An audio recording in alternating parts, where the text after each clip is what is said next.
I actually felt retarded, like really retarded. I mean, I brushed my teeth retarded. I rode bus retarded. Damn. In a weird way, I had to sort of just free myself up to believe that it was okay to be stupid or dumb. To be a moron. Yeah. To be moronical. Exactly. To be a moron. An imbecile. Yeah.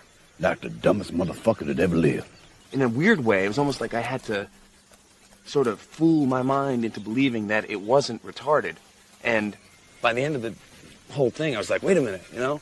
I flushed so much out, how am I going to jumpstart it up again? It's just like... Yeah. Yeah, right? You was farting in bathtubs and laughing your ass off. Yeah. Yeah. You serious? You don't know.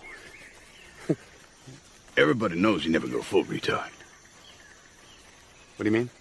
You know any retarded war heroes? You went full retard, man. Never go full retard. You don't buy that? Ask Sean Penn. Remember? Went full retard. Went home empty-handed.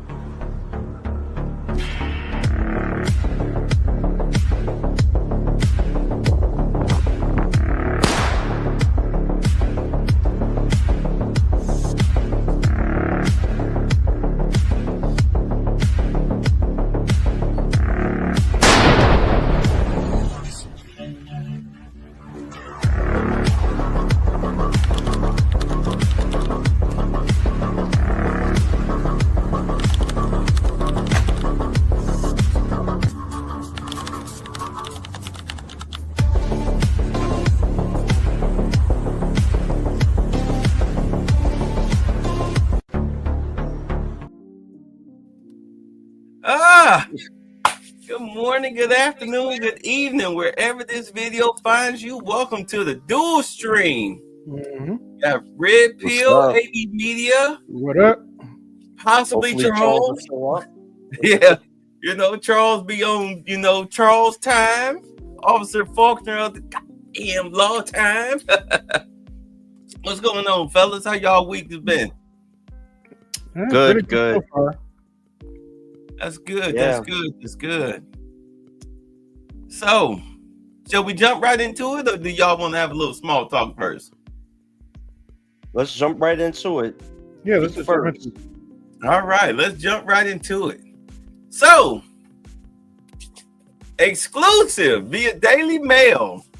Is this the proof that Ilhan Omar married her own brother to bypass U.S. immigration rules? Conservative group's DNA test from Congresswoman's cigarette butt purports to show 99.9% match to her second husband, Ahmed Elmi. And let me tell you something. When you are up on a murder charge, you do not drink anything, you don't eat anything, you don't smoke anything, and you keep your hands in your pockets. Do you understand? Oh, yeah. Mm-hmm. How stupid are you people? Because you can go ahead and say, I object to a DNA test all you want to. But when they show up, you hungry? You want something to drink? You need a cigarette? Yeah. You sitting up there munching on the burger, you drinking on the cup. They even give you the trash can. Here, look, they be like this. Here, throw it away. There you go. Here, throw it away. Throw it right in the trash can. There you go. Thank you. Somebody send the link. Y'all need the link? You got to send a link because it's on your stream. Oh, okay. All right. I'll send You can the also link. copy it out of the browser and send it. Yeah. That work? Y'all got it? Yeah. Yeah. All right. Yeah, they let you throw it right away. You throw it away, they set the trash can back in the corner, and they just go ahead. All of a sudden, they get quiet. All of a sudden, they just let you talk. And, oh, okay, well, all right. Well, we'll let you tell your story. All right, well, see you later. And give you a pat on the back and release you. First thing they do, they put on the rubber gloves and grab all that stuff right out the trash and start dusting for prints, start doing the straw for DNA, everything. Next thing you know, they show up at your house with the doors with the cuffs swinging. They got you. They got you. They got you. Am I lying? Nope. No, you're not. Man, I wish Charles was here because he'd tell you. That's exactly how them detectives, them homicide detectives be getting you. Burglary detectives, whatever. Because you stupid enough to leave behind evidence, huh? What happened, babe? Hey, what's up, fellas? What's up? Hey. What's up, going AL? Hey, what's good? Bam, AB. Bam, Red Cell. Bam. What up? What's going on? What you talking about? I just got in. Repeat it, please.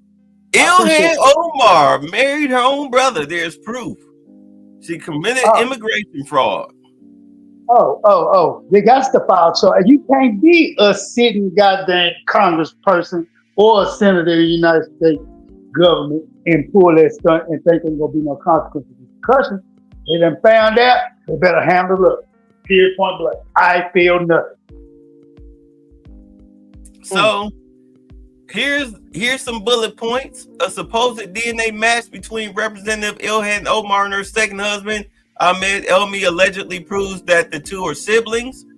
It has long been rumored that Omar and Elmi are siblings, but because of a lack of paperwork in war-torn Somalia, positive proof has never been uncovered. The match says that Omar's DNA was taken from a cigarette butt, while Elmi's DNA purportedly came from a drinking straw. What did I just say? Yeah. Although Omar is not known to be a smoker, a grainy photo appears to show her smoking outside of her Washington, D.C. home. Republican strategist Anton Lazaro posted the results hours before he was arrested and charged with trafficking underage girls for sex. Isn't that weird? Omar's spokesperson is already discrediting the report due to Lazaro's involvement. Yeah, I just bet. Mm-hmm. A shadowy Republican group is behind the surreptitious sleuthing and claims this finally proves the two are siblings. Let's get into it. Persistent claims that leftist Congresswoman Ilhan Omar married her own brother to get around U.S. immigration laws may be legitimized by what appears to be a conclusive DNA test. The results of the test assert that there is a 99.9999998% chance that Omar and her second husband, Ahmed Elmi, are siblings. The report, drawn up by Endeavor DNA Laboratories, does not name either Omar or Elmi, instead referring to them as Sibling 1 and Sibling 2. DailyMail.com understands that Omar is Sibling 1. I don't even think it matters.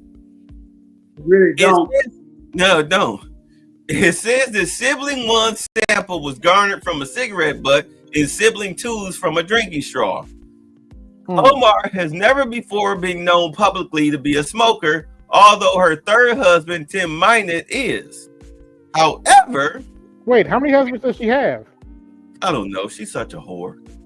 However, a grainy picture of her with a cigarette in her mouth, said to have been taken outside her home in Washington, D.C., appears as part of the evidence gathered in an intensive investigation by a shadowy conservative group. And there she is smoking. Is that not her smoking? Yeah, that's her. Gotcha, chick. Gotcha. Yeah, this is her brother. That's her little brother. You know what? That's all kinds of nasty. I don't care what continent, what region, what area you from. Brother and sister should not never be married nowhere like this. I'm sorry. That's my opinion. What's wrong with that? What's wrong? Film. Can you say incest? So that's Hillbilly Lovin'. Yeah, well.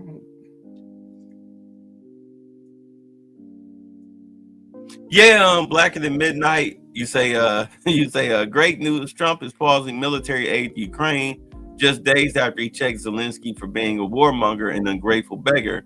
This is major. Trump did more than just talk tough on this one. Yeah, I talked about that Saturday. What's up, Jibba? So here is the DNA test. 51, 72. The match is 50, 60, 50, 60. You're breaking up, Bay. Oh, I'm sorry. My internet sometimes acts weird.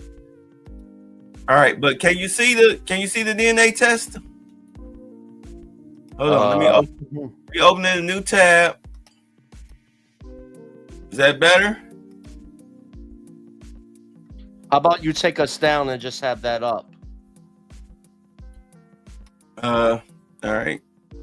Well, then y'all won't be able to hear me. Let me see here. Look at you see the little icons? Because there's a way Right. to put us on the bottom. Look at the one and that'll put us on the bottom. Right, but I did that, and this is what I get. Yeah. Okay. Right, that doesn't work. That doesn't help. But at any rate, this is what I can tell y'all. All of the markers, these are markers, okay? These are right here to the left. These are markers. Well, these are the tests, and these are the markers. All right. I'm sorry, these are the markers. So all the markers match up. You know what I'm saying? I mean, there's like very little discrepancy between the markers. This is why they say 99.99998%. Likelihood ratio is 40 out of 47,352,360. Probability of full siblingship versus no relation is a 99.9999998. This is her damn brother. Question, babe. Question. Yes. Does she have any children? And if she does, who are they by? Say that again. Question. Does she have any children, any kids? And if she does, who by? The first husband, the second husband, or the third husband? I believe she had children with her brother. Now, or her quote unquote husband that's being rumored as her brother. I believe they have children together because they didn't actually get married. They got it was a religious ceremony. Okay, there was a religious ceremony, but we'll get into this. So the test was posted online by Anton Lazaro, a Republican strategist in Minneapolis, on Wednesday. Around 12 hours later, Lazaro was arrested on federal sex trafficking charges. He is now in custody awaiting a hearing on Monday, which is today. Lazaro's lawyer, Zachary Newland, could not immediately be reached as he was on the flight. However, he confirmed by email that the website was put up by his client. Omar spokesman Jeremy Slevin threw shade on the report.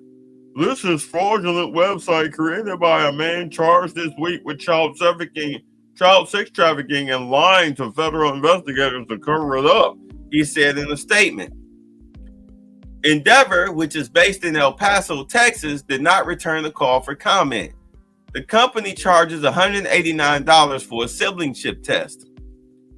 DailyMail.com understands that a shadowy Republican group was planning to release details of a DNA report in the next day or two. It does not know what relationship Lazaro, 30, has to that group.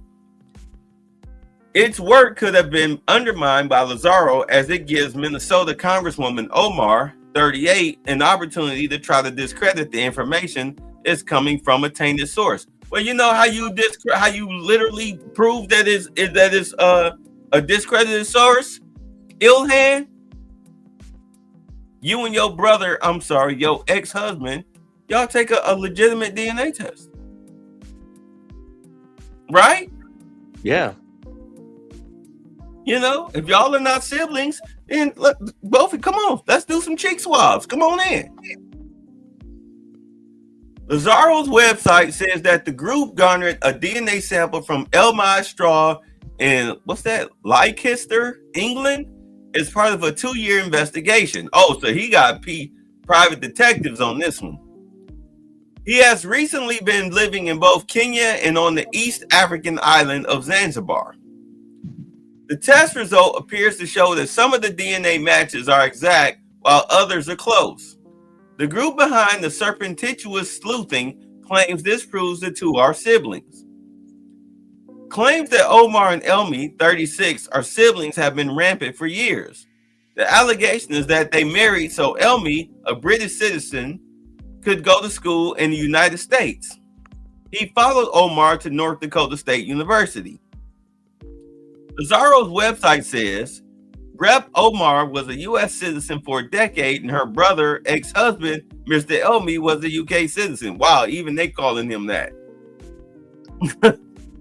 This is purely a crime of convenience by an individual with extremely poor ethics, now representing hundreds of thousands of Minnesotans in Congress. There was absolutely no threat to these individuals, causing them to commit multiple felonies while living in the two wealthiest countries in the world, seeking reduced tuition at a public university. Omar, who was first elected to Congress in 2018, has never fully addressed the question of whether she is related to Elmi. While serving in the Minnesota House of Representatives, she did issue a press release in which she called the allegations absurd and offensive. Then take the damn DNA test. You could clear this up just by taking the DNA test. Too much like right. Ain't gonna happen. Moving on. In her memoir, This Is What America Looks Like, published last year, she claims she hardly knew him when they married, saying, I had a Britney Spears style meltdown, not only elope with a man whom I spent so little time with that I wouldn't even make him a footnote in my story if it weren't for the fact that this event turned into the main headline later on, but I shaved my head. Yeah, I just bet. Yes, like the beleaguered pop star who shaved her head in 2007, I took clippers to my own head. Too many headaches, too little sleep. I had to flee myself, my relationships, my hair. I mean, well, if you banging your own brother, I could see why you would have an emotional breakdown. The difference between Brittany and me is that I wore a hijab, so nobody knew what I had done, except my children, who were very surprised. Mommy looks like me, Adnan, her young son, declared. And he was right. I did look like a little boy. She didn't even name Elmi in her memoir. Yeah, I just bet. Yeah, that's him right there. That's the brother? Yeah, this is the brother right here. She is one nasty chick. Mm-hmm. But others have long claimed that she married him so he could go to school in the United States. She had come to America as a refugee fleeing war in her native Somalia, but he had taken up British nationality. He followed her to North Dakota State University after their marriage in 2009. A Christian minister performed the ceremony despite the fact that both are Muslim. Yeah, because why would you do that? Because they know Allah, that's a sin. Oh, the Muslims not gonna accept it. So Exactly. you had to literally go and get a Christian minister to perform your quote unquote religious ceremony. How religious was it? If you wasn't practicing your own faith to get married in your own faith, cut the crap. Mm-hmm. You want to say something, Lewis? No, I'm good. Okay. I am good. Somali What you say, Lewis? You Gucci. What you say, Lewis? You Gucci. Yes, sir. Mm-hmm. I'm gonna try to get this name right because you know I'm bad with foreign names. Somali blogger Adehikim Osman Nur told DailyMail.com in February last year that he had known Omar growing up, and suddenly her brother arrived in Minneapolis. At the time, Omar was married to Ahmed Hershey, who she later remarried. They have since divorced, and in March 2020, she married Minette, her chief fundraiser. You know, the white boy. No one knew there had been a wedding until the media turned up the marriage certificate years later, Nurse said, about the Elmi Omar marriage. People began noticing that Ilhan and Southside were often with a very effeminate young guy. Osman said, referring to Hershey by his nickname. Oh, so her brother is you know. Well, he's illegitimate. He's illegitimate. He's a Duncan Hines. Yeah, yeah. He straight Yeah. up eligible. He's Yeah, eligible. he moist as he's moist as the cake. Why would they take a DNA test? What's up, Unsunken One? What's up? All right, what's up, y'all? All right, so let's get back to this. He was very feminine in the way he dressed. He would wear light lipstick and pink clothes and very, very short shorts in the summer. Well, People- go back to the picture of them two. Yeah. Down, no, down. Right. Go up a little bit. Yeah, You're too far. Go up. Come back up. Come back up. Look, like what? Look at that. Yeah, he got. I mean, I hate to say this. I'm not trying to be funny, but he got some DSLs. Yeah, he got some. He got some. He got some sugar in the tank. That's just. Man, you beat me to the punch, AB. You took the words right out of my mouth. I was like, yeah, I see some sugar in that tank. Yeah. He got Yeah. some sugar. As they say, he got some sugar in that tank. He looked like he looked like he worked in a women's clothing store. No, hey, check it out, fellas. He's happy over here. He literally gets to let his hair down and be himself over here. Cause trust me, over in their country, and he's trying to pull this crap. Y'all know what would be happening to him, and I don't have to say anything else. Y'all already know. So people started whispering about him, added Nur, who spoke in Somalia through an interpreter.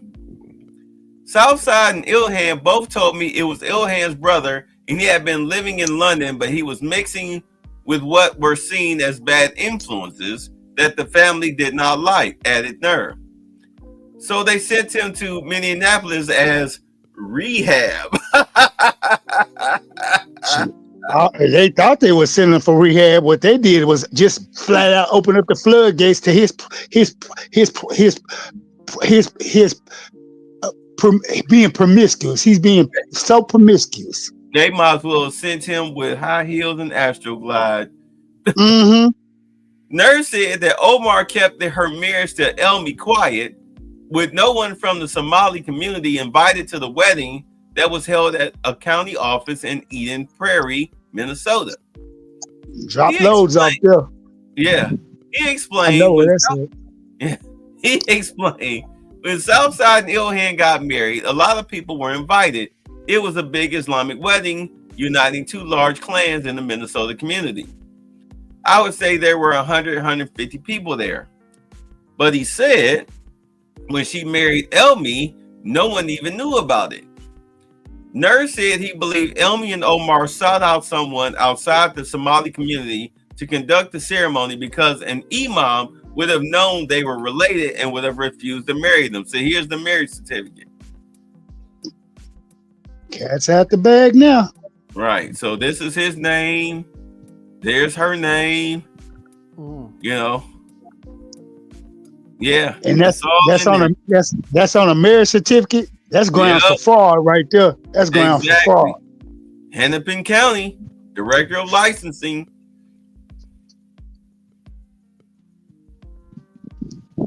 Yeah, look at him. He looked like he'll be looking at you while you trying to change clothes at Planet Fitness. He got them sweet, soft dough baby eyes. God damn it.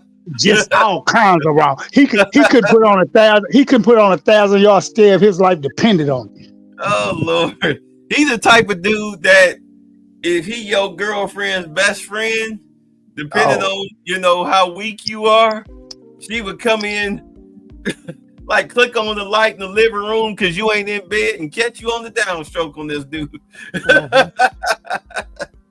Baby, I was drunk. I thought it was you. I'm making fun, y'all. I don't swing that way. I'm just let me put we go keep making fun of it. We're heterosexual men. We don't abide by this. So guess what? It's within our rights to make fun of them. And so I feel nothing. I'm comfortable in my heterosexuality. I can make fun of it without feeling questionable. Man, and feel nothing. Hold on, there are some low IQ people who will clip this. Be like, see, I told you these dudes was fuck. Whatever. The marriage was conducted by Christian minister Walicia Harris. When DailyMail.com approached her in 2019, she would not discuss the ceremony of why a Muslim couple would have asked her to marry them. In a Facebook message, Harris's husband Marcus told Daily Mail, "My wife doesn't want to be involved or interviewed about Congresswoman Omar. It's not going to happen. Not now and not at never." Yeah, because she got caught up in a fraud. Mm-hmm. Lazaro's arrest could complicate the latest attempts to prove the Congresswoman may have broken federal immigration laws. I doubt it, because I mean Pam Bondi. Once this, because understand, let me explain this real quick. Because Ilhan Omar cannot shut her damn mouth. Reporters asked Trump directly about her situation. And Trump said this about 2 weeks ago. Y'all remember that? What'd he say? What'd he say? He said, the reporters asked him, because he didn't walk away. The reporters asked him, he said, "Wait, what?" He was like, "Oh, well, I'll have somebody look into that." Mm-hmm. Got a little Cheeto. Yeah, he said, "Oh, yeah," because I don't care what nobody say. I mean, of course, Democrats, they so stupid. They don't understand what hyperbole or sarcasm or anything like that is.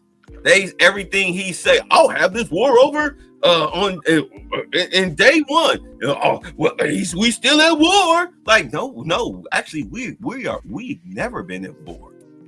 Yeah, apparently, he's put Zelensky in the find out stage. He got Zelensky in the find out stage.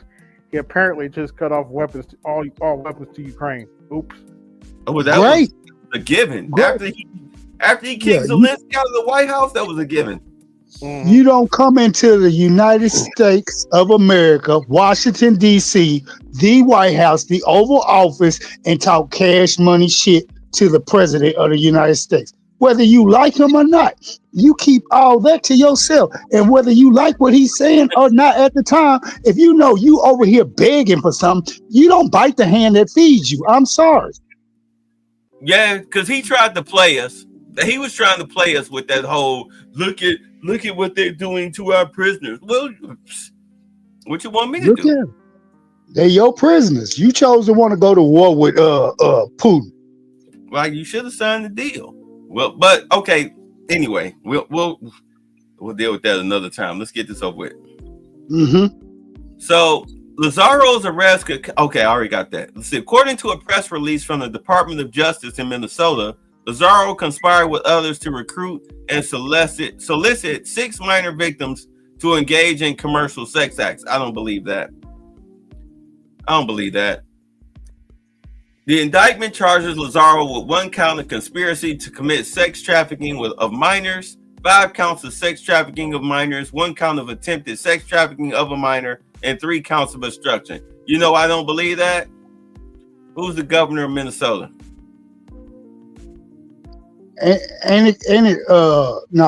That's Michigan. Whitman. Who is the governor? One that ran for vice president. Yeah, Wentz, whatever. Tampon Tim. Mm-hmm. I don't believe it, because look how it's only in Minnesota. I don't believe it. Trump gonna have that looked into. He gonna have Pam Bondi look into that. They watch that get dropped. This is a setup. He just happened to be in Minnesota, you know, doing all of this investigation and whatnot, and then he got caught up. I'm not worried about it. Remember, I was telling y'all about the whole the list, and I was like, hey, look, if all of a sudden I supposedly committed suicide or come up missing, or they find CP on my computer, don't believe it. Remember, I was saying that? Mm-hmm. Yeah. Yep. Yeah. This is the same thing with him. They've been doing this since what? Even on the X-Files, the dude was saying that. They tried to frame this old dude. He come out of the alley with Mulder and Scully. Like, hey, like, what did they find? Like, what's going on? Like, let me guess. Like, they found something on the computer. Like, let me guess. CP. He was like, yeah. I kind of figured. You know, because he was a whistleblower. Mm-hmm. That's how they do you. They'll dump that stuff on there, or they'll say that they're looking for it, and then place it on your drive once they confiscate all of your electronic devices. Well, they could upload that stuff through Wi-Fi. Yeah, they can nail you either type of way. They can get you. So, anyway, so I don't believe the charges that against him. I think they're bogus. So they say he's being held in federal custody until the hearing on Monday, which is today. Let's see. Lazaro, who has appeared on Fox News and other conservative media outlets, has posted pictures of himself posing with former president, current president now, the former Vice President Mike Pence and other leading Republicans. According to the Daily Beast, which broke the story of his arrest, the FBI had raided Lazaro's luxury apartment in the Hotel Ivy Residences in downtown Minneapolis in December of last year. The indictment accuses Lazaro of having recruited at least 5 underage victims for paid sex between May and December last year and trying to entice the 6th. It also says he knowingly and intentionally interfered with the investigation as it closed in on him, the Daily Beast reported. The outlet said law enforcement served the condo building's management company with a search warrant seeking Lazaro's bank records and video surveillance footage a week before the raid. At the time, Lazaro told the Daily Beast someone had made a false allegation against me, and he said the matter was almost resolved. What y'all think?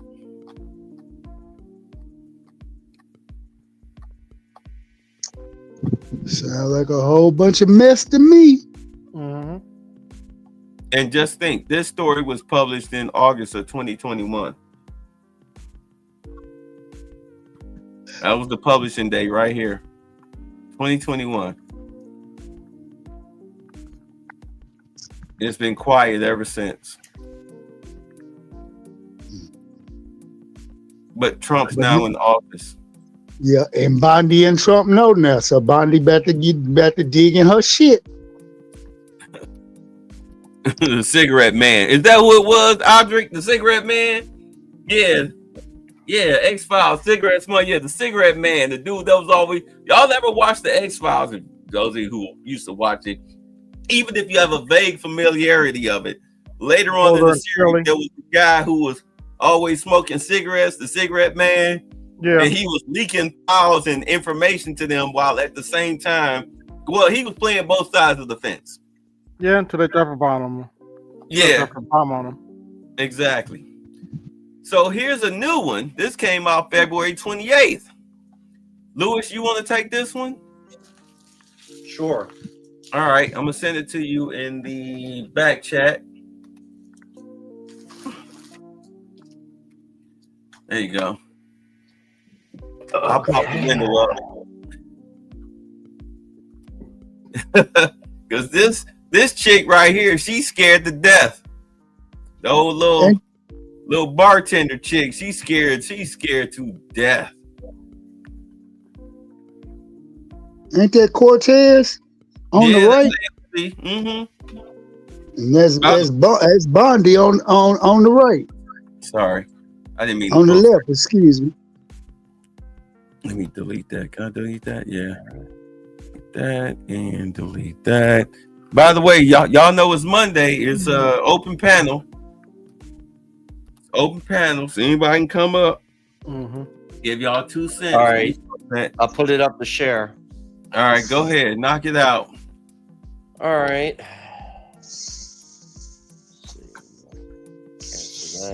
All these damn notifications. I know. ALCX ban Pondy if DOJ is.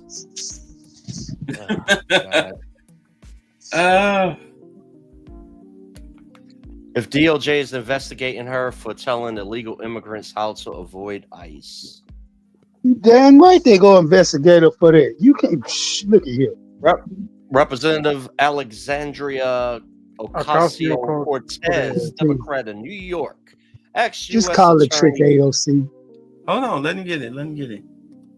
Ex-U.S. Attorney General Pam Bondi on Thursday whether the Department of Justice is investigating her for teaching illegal immigrants how to avoid the Trump administration's mass deportations earlier this month. Keep it up, honey. They gonna consider her enemy of the state. Keep it up. Let me read it. Go ahead.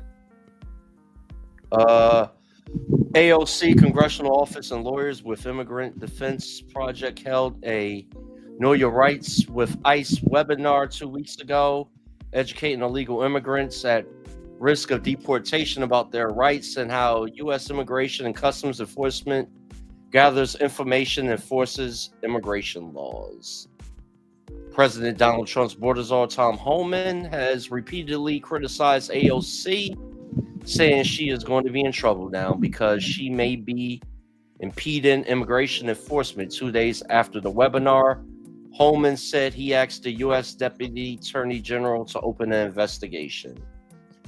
I write to request clarity on whether the DOJ has yielded to political pressure and attempts to weaponize the agency against elected officials whose speech they disagree with, the Progressive Squad member wrote in a letter. AOC, who claimed her First Amendment rights are under attack, has yet to receive a notice from the Justice Department about her conduct. It has been 14 days since Mr. Homan first threatened to weaponize your agency, but I have not yet heard any referral from the federal government, she wrote. Homan's actions undercut core constitutional rights and further transparency is necessary. The DOJ spokesperson said the department received a letter but declined to comment on whether it has notified the Democratic lawmaker about the investigation status. Additionally, the department is focused more on prioritizing immigration enforcement right now than AOC's recent actions. The DOJ also just received 29 violent cartel leaders on American soil following unprecedented extradition. We are more focused on the latter, the spokesman told National Review. The letter follows the ongoing public feud between AOC and Holman, both of whom has been bickering with each other for weeks. In addition to the webinar, the Congresswoman has a page on her website dedicated to immigrant rights. She urged immigrants who have an open order of removal or are worried about getting picked up by ICE to complete a privacy release from the Department of Homeland Security so that her office can intervene. Representatives Ilhan Omar of Minnesota and Rashida Tlaib of Michigan offer similar Know Your Rights website pages. A large immigrant population resides in the congressional districts of AOC, Omar, and Tlaib. After taking office, Trump's prioritized deportation. Millions of immigrants who committed violent crimes or otherwise lived in the U.S. illegally. Holman, who has openly spoken about mass deportations, is leading the charge on the front. Mr. Holman's repeated attempts to use your agency to politically intimidate duly elected officials are a textbook threat to the right to free speech in the United States, the letter reads. Threatening criminal proceedings for exercising the First Amendment is itself a violation of the First Amendment. Educating the public about their rights, especially in a time of rising uncertainty, is a key part of our responsibility as elected officials.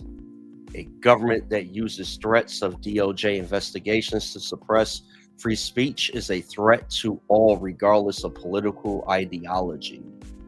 AOC asked Bondi to respond to her inquiry by March 5. During the Conservative Political Action Conference last weekend, Holman said the Trump administration is looking to whether nonprofits are also impeding immigration authorities, but declined to reveal details about the effort.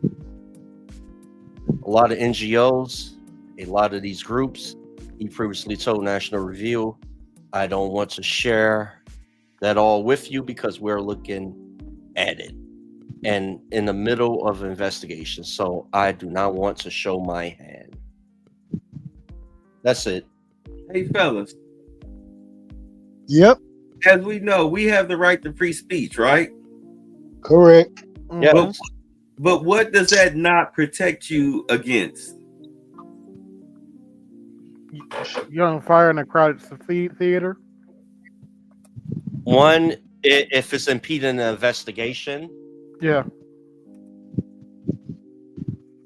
It doesn't protect you from the Government consequences. Governmental.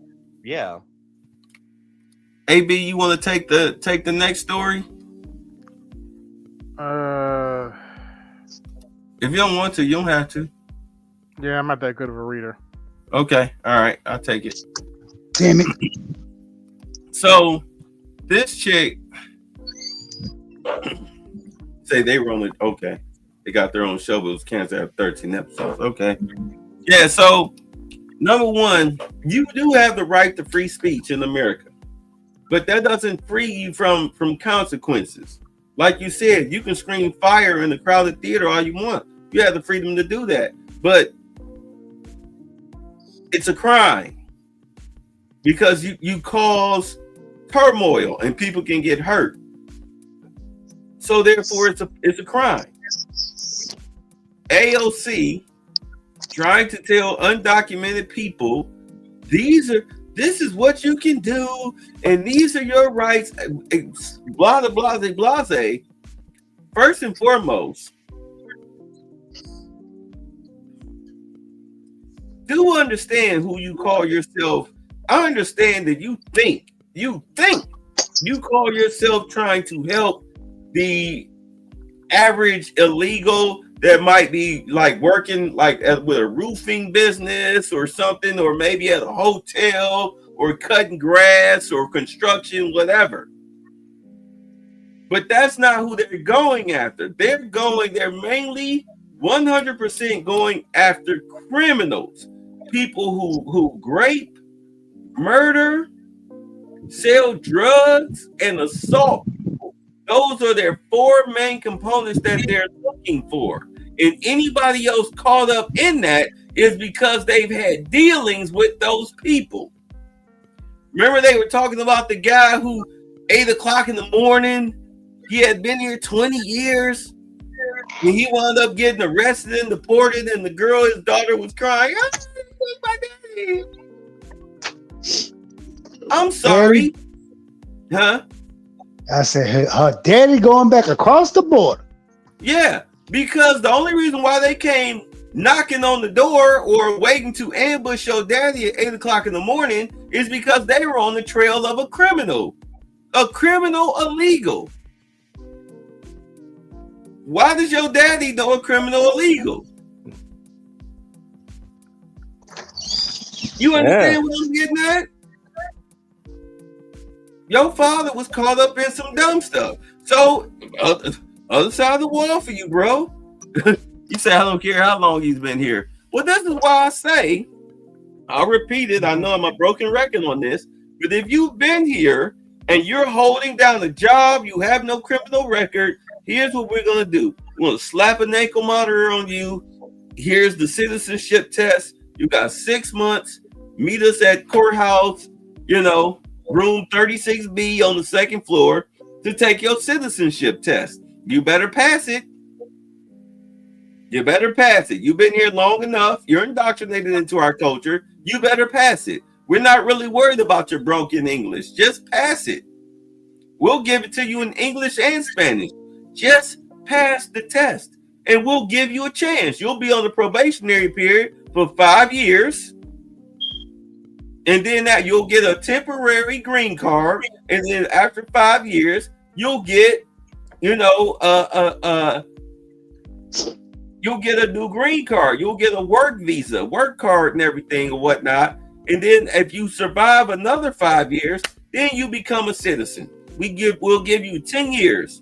You're pretty much a 10-year probationary period, but you'll get a social security number. You'll have to pay taxes, all of that stuff. Just keep your nose clean. You'll be all right. Mm-hmm. Don't they do that when dudes who marry these foreign chicks or the women who marry foreigners and they bring them back to the United States, and then After the guys or girls get a work visa, suddenly they leave their mate, and you're forced as an American citizen to take care of them for 10 years. For those of y'all that don't know about the whole passport bro thing and why they say don't ever bring them back here, because that's the scam. You keep them in their shithole. Excuse me. Well, that's a snowman. You keep them in their mud huts, quote unquote. You keep them over there. You move over there, or you go there every 6 months, or however you want to play it. But you never move them here because they will take advantage of you. You are the gringo. You're the mark. You're the mark. You say, yup, it happened to my brother with a Jamaican. Thank you. I knew there was a victim in here somewhere. So yeah, you do the same thing with them. You do the same thing with them. But yeah, what she did was illegal. Do y'all think so?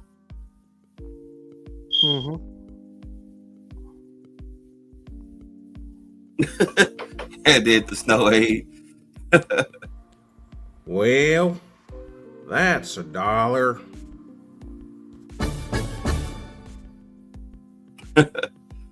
Yeah, like that's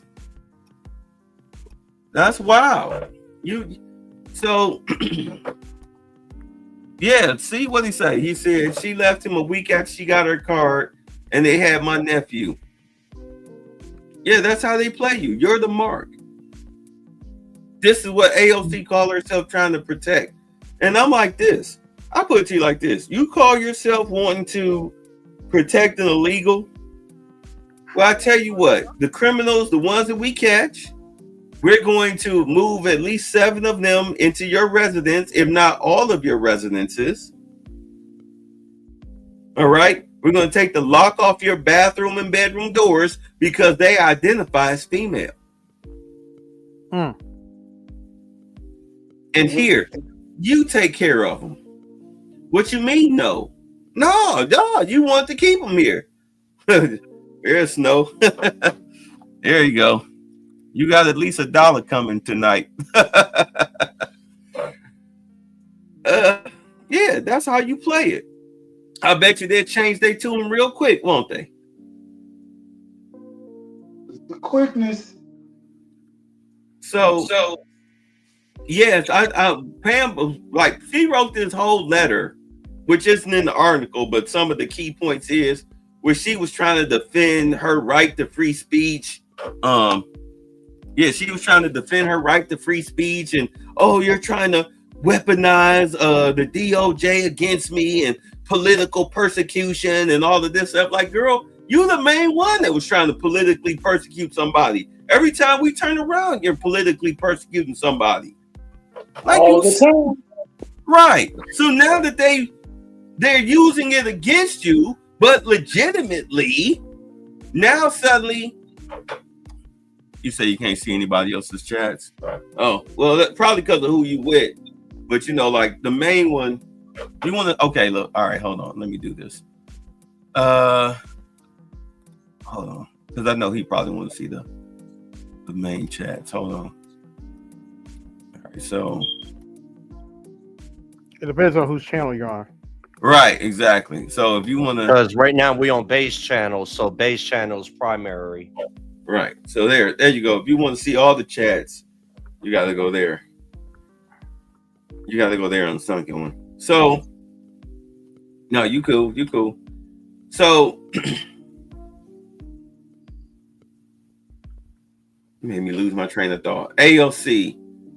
So what she was doing, it was criminal. But she's trying to mount a defense, trying to say that this was, this is a political witch hunt and everything. But but the thing is that you broke the law.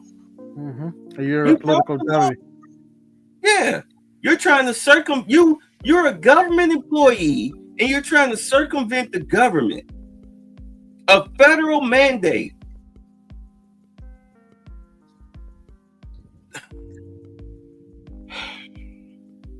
tell me something. Every time y'all see a meme of AOC, what does it entail? Her being a Her dumbass. looking goofy. Yeah, she's a dummy. She's a dummy. She's a dummy. Had the nerve to call Elon a dummy. Like, well, where's your multi-billion dollar companies? How many people do you employ? Show me your hundreds of thousands of employees. Like, please, like, girls, shut up. At any rate, she's under fire. Pam Bondi and them, they're too busy getting ready to interrogate these cartel members because the cartel is getting out of hand at the border. Personally, I say you use the military drones, and in order to cover your tail, as far as executing people who cross that border to come to the United States, you put them signs up on the Mexican side of the border. Abby Phillips, like a moron. No, not her. It was who's the race baiter on The View? Who's the race pimp on The View? Sonny Hostin. All of them. Sonny Hostin had the unmitigated gall to say that Trump is being racist because of the southern border. And it's like, you moron. There's about 50 countries south of Texas. How many countries are north of Minnesota? How many countries are north of Minnesota? 2. Name them. Greenland and Canada. Right. I don't think anybody from Greenland is sneaking across the border. Do you think so? Nope. Right. The people That's a hell of a walk, though. Right. So the people from South America are coming up through the southern border because it's the weakest link. It's the weakest link. This is where the problem is. It has nothing to do with racism. You got Russians that are coming up through the southern border. What is she talking about? You got the Chinese, you got Iranians, you got Palestinians, you got everybody coming up through the southern border. Yep. It's the most unsecure spot in the country. This is what Zelensky was talking about. You have the waters. You have the waters. Soon you will feel it. Like, no, we won't. Once we get you out of office and once we sign these peace treaties and get you out of office, we're not worried. The reason why Russia keeps breaking peace treaties with you is because you have Biden in office. Biden was just feeding you money and weapons. We're not doing that anymore. So now you got to go to the UK and these morons are talking about feeding you money and weapons. Man, woo. Well, Trump said today, no more weapons for you. Personally, I don't think Zelensky gonna make it to 2026. I'll be surprised if he was still around in 2026. No What comment. y'all think? I don't see him in 90 days. Damn. You give me less time. Okay. 90 days. I'm sorry. Go ahead, Red. Go ahead, Red. Nah. Crazy. Nah, 90 days. Because I would not, I knowing Trump, his personality, if this was somebody else, like BGS said 2 years later, he'd have a heart attack or something or die in his sleep. But knowing Trump's personality, he's probably on the phone right now to Putin, like, you know what? Open the gates of hell. And just to be petty, because we're talking about King Petty here. Well, he just cut off the weapons, so yeah. Yeah, go ahead. Or he might be working in the backgrounds, finding some desperate schlup that's in his inner circle to stage a coup, to overthrow him. There it is, right there. Yep. There it is, right there. There it is, right there. We'll make you the leader. You can have all the women's you want, monies. Hey, you could be my friend. You know, we've been a friend Quote, very unquote, friend. long time. Best friend. You get all the media publicity and you'll be leader. We want your minerals, good earth, because you got good earth there. So we need your good earth. We need some of that good earth from you. Yeah. I wouldn't be surprised if through U.S. intelligence that it wound up getting leaked to Russia, where Zelensky lays his head at night. He said they tried to kill him at least 4 times. You say you think Putin gonna get him, not Trump? Yeah. Oh, it's definitely gonna be Putin because he's right there. But you know, in order for the U.S. to keep their, the whole throw the rocks, hide your hands, keep your hands clean. I wouldn't be surprised if they wound up leaking to Putin where Zelensky lays his head at night. All of his a hypersonic missile there. Boom. Yeah, all his little secret little spots and everything or whatnot. I would not be surprised if they all of a sudden got lit up. You say the next 3 months, what? I don't blame you. Or you might have a La Femme Nikita, if you know what I'm talking about.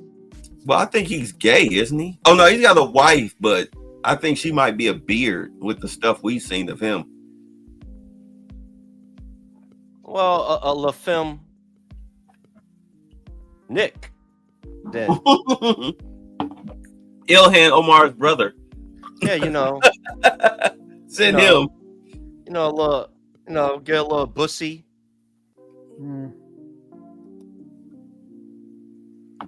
Wild stuff. Mm-hmm. Like they're doing a duet on the piano. So, y'all ready to move on? Yes, sir. All right. So, Scott Jennings, my favorite CNN commentator. The delusional Democrat plot to sabotage Trump's Ukraine peace deal and how it risks plunging us all into World War III. Before I read this, I'm gonna send the next story to you. Lewis, to the private chat, to the back chat, so you'll be ready. Okay, y'all ready? All right. So it didn't take long for Democrats to fall back on their failed Russia playbook, but here we are. On Sunday, Connecticut Democrat Senator Chris Murphy accused Donald Trump of running his White House like an arm of the Kremlin, of course. Sound familiar? After deploying the Russian collusion lie, financed by Hillary Clinton's presidential campaign and spread by negligent mainstream media in 2021 to derail the first months of Trump's first term, the left is at it again. Wow, I have never known them to be so fair and balanced. Daily Mail. All right, but now, beyond sabotaging a duly elected president and needlessly dividing the country, their underhanded tactics are standing in the way of peace and even flirting with World War III. Here's the undeniable truth. Ukrainian President Vladimir Zelensky made a serious mistake in his Oval Office meeting with the president on Friday.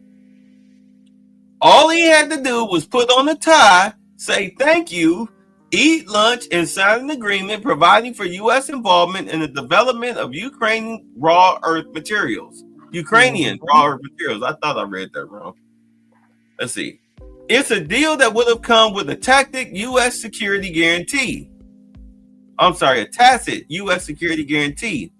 And if Zelensky had grasped that, then he would have set his country on a possible path to resolving the conflict in Russia. I'm going to say it again. Y'all know why he don't want to sign that deal, right?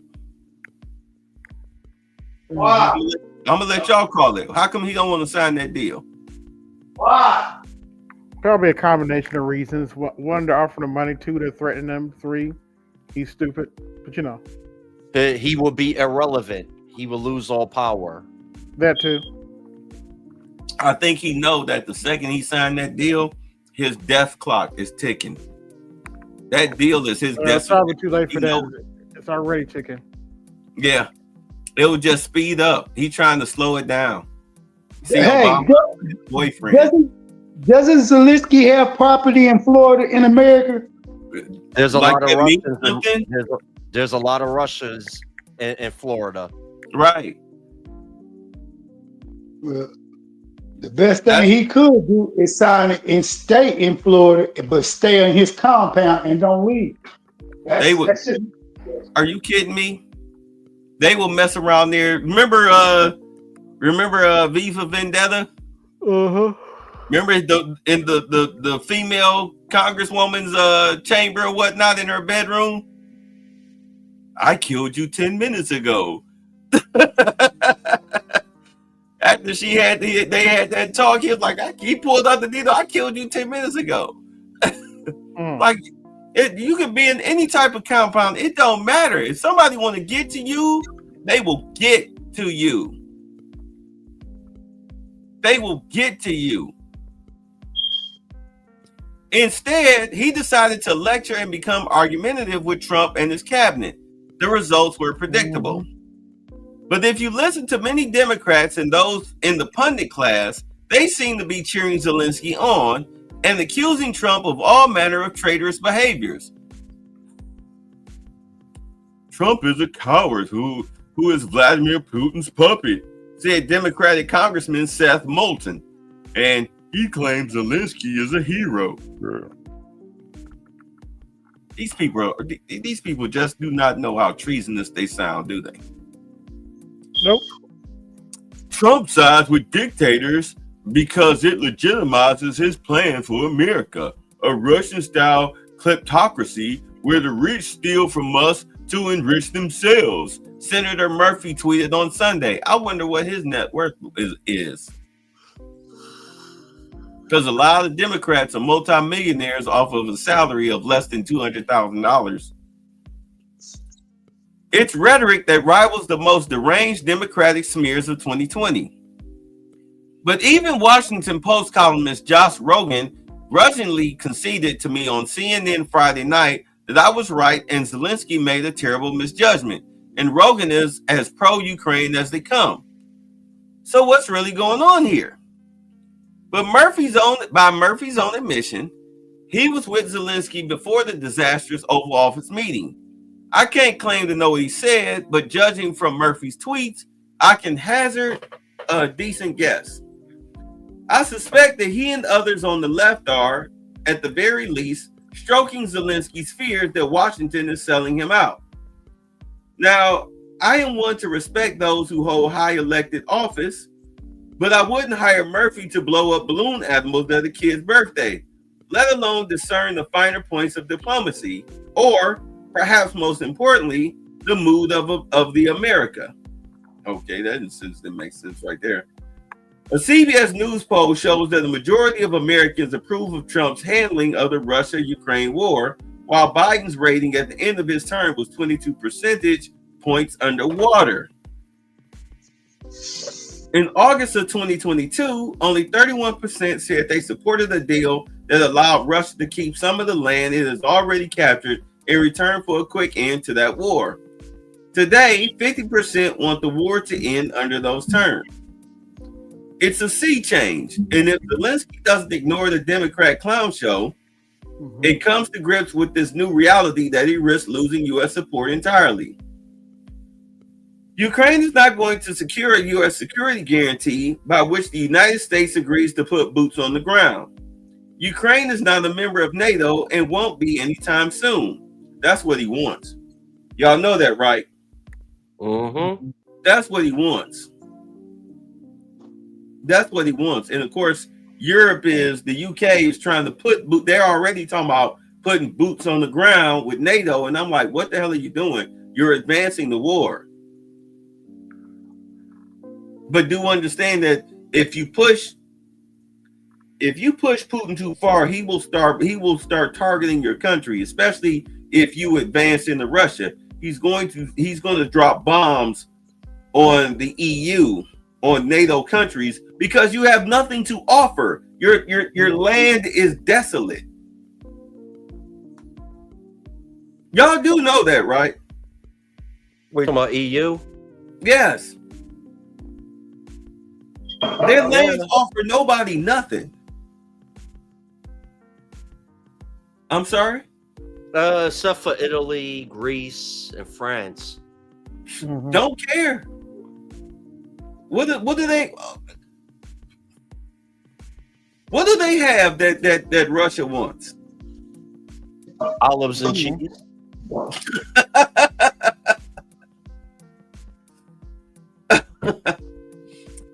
Oh my goodness. That's all they have to offer. Like, worst case scenario, what we were reviewing years ago when this stuff first started, Poland might get half of Ukraine and the other half might go to Russia as a negotiation, and Ukraine won't exist no more. So keep playing. Yeah. Mm-hmm. You say $80 million mansion in Florida up the beach from Mar-a-Lago. Yeah, that's gonna be for sale. I didn't know Zelensky. Yeah, because Trump lives in Mar-a-Lago. His house is over there. And Trump might take that. Oh, good Lord. All right, let's get into this. Ukraine is not going to secure a U.S. security guarantee by which the United States agrees to put boots on the ground. Ukraine is not a member of NATO and won't be anytime soon. Surely Zelensky must recognize the dire position he's in. At this point, he must send a clear message that he wants to partner with the United States on Trump's terms. And for goodness sakes, he must stop airing his grievances in public. Yeah, like, dude, you coming off like a little girl. But on Monday, Zelensky appeared to double down on obstinance, telling the Associated Press that an agreement to end the war is still very, very far away. In response, President Trump called a meeting of his cabinet to reportedly consider a possible suspension of U.S. military aid to Ukraine, which of course did happen.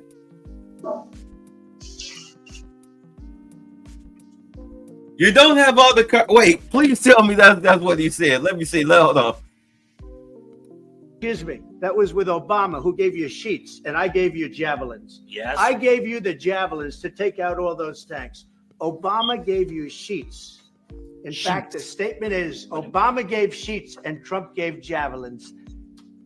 You got to be more thankful, because let me tell you, you don't have the cards. With us, you have the cards. But without us, you don't have any cards. Don't you sound like a gangster, a New York gangster? Yep. And I had to laugh that Zelensky thought that he was talking about, that Trump was talking about playing cards. Remember his response to that? Y'all don't remember his response to that? Yeah. Yeah, he thought Trump was talking about playing cards, like Uno or Draw 4 or something. Like, dude, like, oh my God.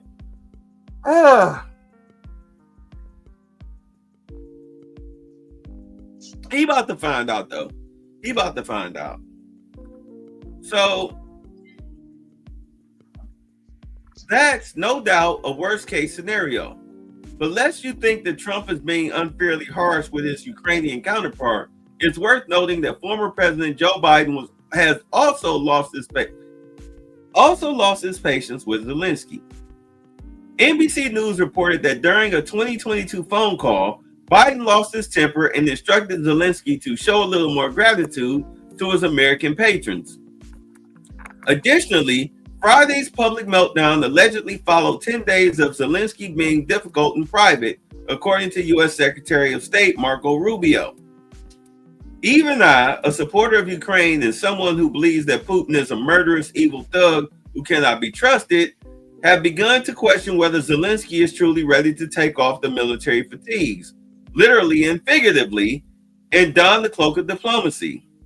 He's running out of time to prove, and he should be more cautious who he takes advice from.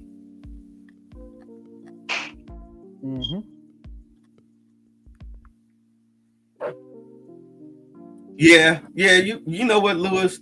After I read that story, I was 99.9% sure, in agreement with you. Now I'm 100% sure he ain't gonna make it.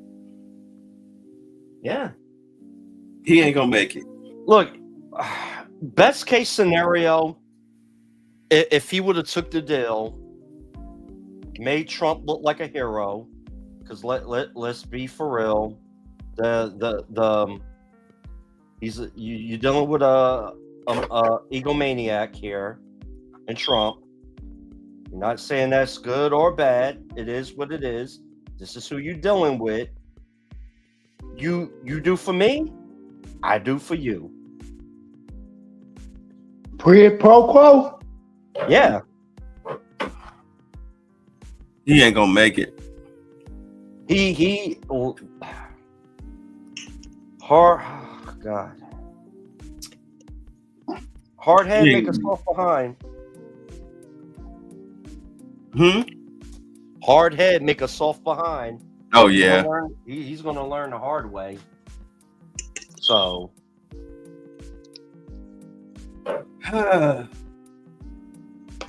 look, you saw what he said. We have all the cards, but I don't think he. Go ahead. I'm sorry. No. You would think, especially you're a head of state. You saw what the government was doing for you prior with Biden, and you had dealings with Biden behind the scenes. You know how the system operates. Now you got Trump. What you wouldn't disrespect Biden. What make you think you're going to disrespect Trump? A head of state.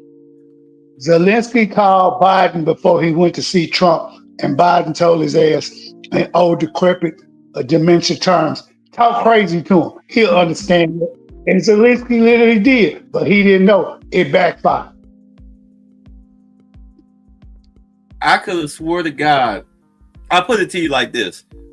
Everybody know when you in a heated discussion with another man and they sitting on the edge of their seat while talking to you, there is a 75 to 80% chance y'all about to start throwing knuckles, right? Mm-hmm. Yeah. When him and JD Vance was going at it, JD Vance looked like he was ready to throw knuckles. He looked like he was ready to throw knuckles. But the way I see it is, the way this is probably going, I mean, we already know that Zelensky is a dead man walking anyway. But I think the way it's going to go, I think there's probably going to be an orchestrated, and I swear to God, if it's not a missile strike, it'll be a gunfight. I get the feeling that either way, let's say it's not a missile. Let's say that Russia will make on this wall. All right, you're breaking up. Is this better? Am I better? Yeah. Right.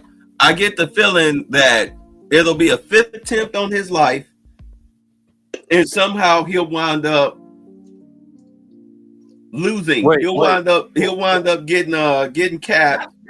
And I get the feeling that the bullet will come from friendly fire. Put Unspoken One's chat up. What? Not even the 48 Laws of Power? Is that it? Yeah. Yeah. Wait, hold on. Do I have to find the book? I have the book. Okay. Oh, ED is here. Ed. Oh, Ed. Oh, it's Ed. Okay.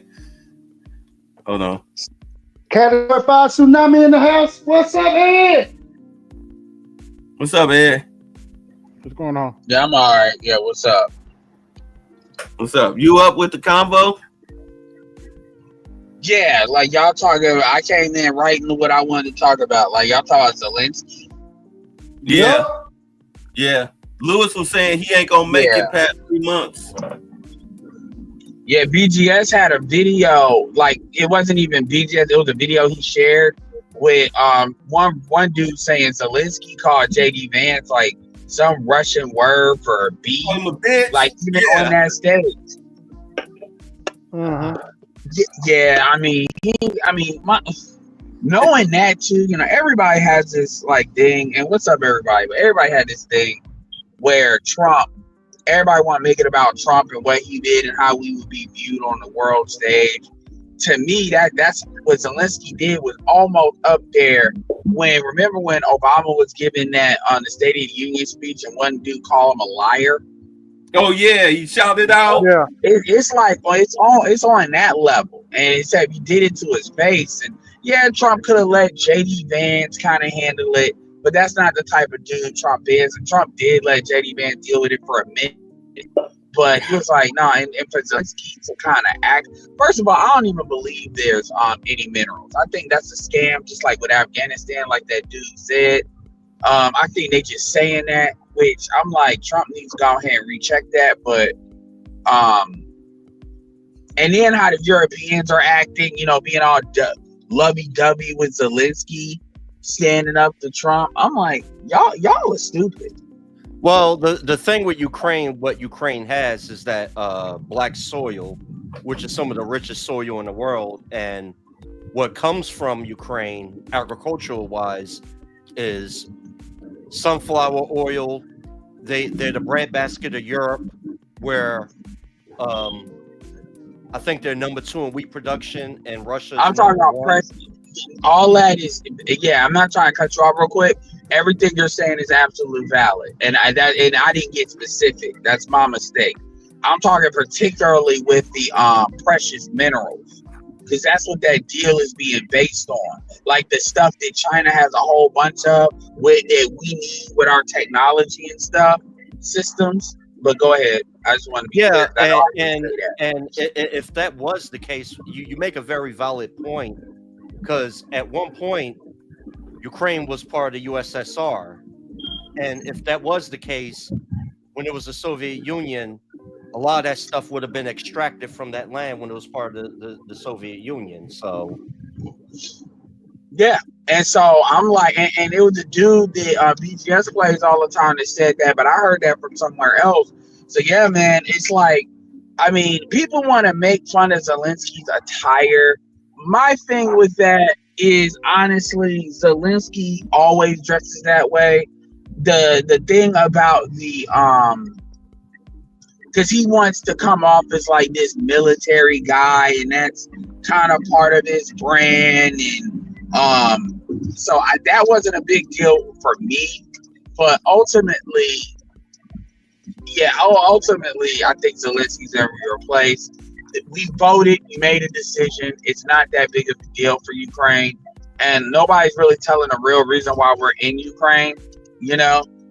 So it's all of this. Well, we need to help Ukrainians and all, and a lot of them Ukrainians are racist as hell anyway. So former Nazis. That's so they fled to. And they want to say that's just propaganda. Well, I don't care about that. Like I don't believe that's just propaganda. Well, I agree with you, Edward, with the uniform attire, because nobody says nothing when you have Saudi's head of state come over and they're not wearing a suit. Nobody never said nothing when Yasser Arafat came over with his uniform. So I mean, that was just a roasting session right there. Just to diminish his character.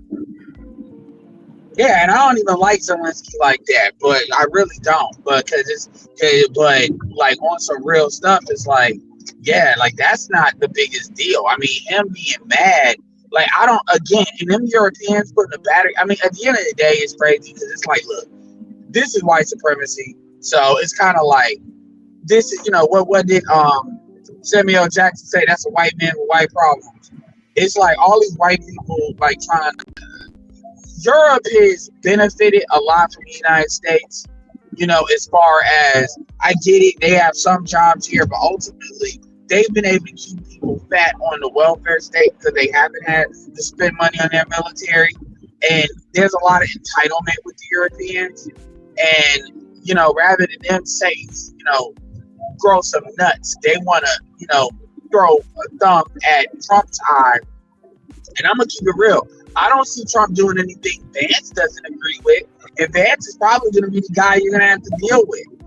So for Zelensky to kind of start that crap off with Vance, I'm like, Vance is not Trump. Vance has different ideas because he's 40 years old. So it's a lot of this stuff you may not agree with. Him being like an Iraq, that's another thing. To call like an Iraq war, like a Marine, a bitch, like he hasn't been to war, like he doesn't know what that's about. Too, where, I mean, how much fighting has Zelensky actually done himself?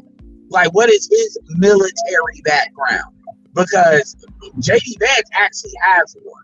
And truth be told, you know, that's not smart because JD Vance might be somebody, and even if he loses the next election, he has a long time to be able to run. I mean, pretty much Ohio is going to be in his back pocket. And he already has that Southern kind of look. I told you about them Klan eyes. The Klan eyes. Yeah, you think them other white good old boys don't see that? They like, I don't, you know. They'll let the Indian wife go. I'm sure. Really, that's up to white women whether they can let that go. But the white dudes will let that go. You know what? They don't. Can I say something? Go ahead. With the European thing, why they acting the way they are, you got to remember. Besides France, everybody else in the European Union, they get their military equipment from the U.S. and they are all in this partnership with the F-35 and all these weapon systems. And if Trump withdraws, that puts them in a bind. I mean, yeah, Germany and Great Britain and France, they make a lot of their own land vehicles for the most part. But with the major like Humvee and all the major weapon systems and aeronautics, they have a partnership with the United States. And if the United States withdraw, they're practically in the Stone Age. And the only one that hasn't really was part of that was France. They had their own military autonomy with their own military. I mean, well, we're not going to withdraw like that. We're just not dealing with Ukraine, and so I mean, we'll still sell them stuff and work with them on that, but it's going to be a renegotiation. And again, what I personally think they're trying to do is they think Trump can be weathered. It's because it's not anything I don't think there's things he's doing that's irreversible with another administration, but what it'll do is it'll set the tone for the next administration. And if it becomes another Republican, like if it does become Vance, I don't see him reversing a lot of that. Reversing a lot of stuff. If it's a Democratic thing, they may reverse a good amount. But again, the Democrats are going to have to prove themselves. They can't say, well, Trump did all this bad stuff, vote for us. It's not going to be enough. And they don't seem to be learning from their last mistake. So the Europeans, they benefited from a certain amount of imperialism mindset that America has had along with them. And that's going to be renegotiated because that money has to come somewhere. So they're going to have to cough up more of their money. Like they've let their people be on. And when I say social, I'm not really talking about welfare as much as I'm talking about like they don't have to work as hard as we do. They get all these days, all this plush stuff that even white people here don't really access. They high taxation and they can benefit from that as a unit, but they're going to have to renegotiate that. And France in particular, France is screwed because the Africans are basically telling them to F off. Because, if they're willing to tell the United States to F off, France ain't got a chance. And truth be told, France can't really take on Russia on their own as far as in Africa, especially if the Africans are not being cooperative and then the Chinese are behind them. Well, and honestly, France has created a lot of bad blood with African countries, even more so than the U.S. Well, hey, Edward, last year, me and Bay had covered when Macron had said those slight remarks towards Putin. Russia sent in some operatives to help stage those coups to kick the French out of the country. France are the black.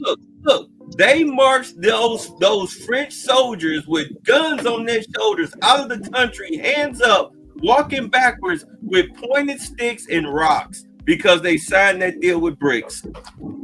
And any action taken against them would have been an act of war. France are the black women of colonialization. Damn it, boy. Damn it.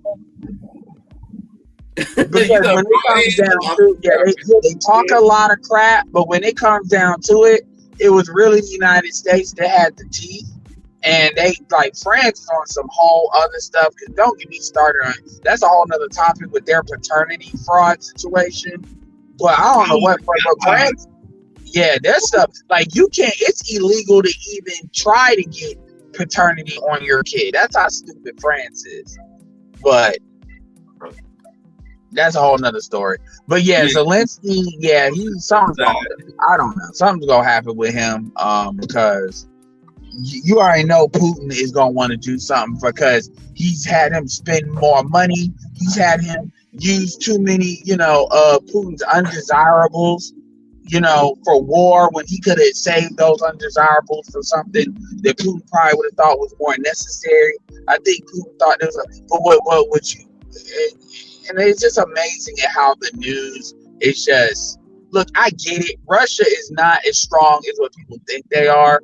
But at the same time, Russia has weathered a lot more than what people thought they would. And that is kind of a win for Russia. Military on the planet. But most of that is mainly because of their nuclear arsenal. Well, yeah, I mean, Russia, at the end of the day, when if it came down to it, without nukes, we would bury them if we actually went to war. Their biggest asset if it was just them, but it's not just them.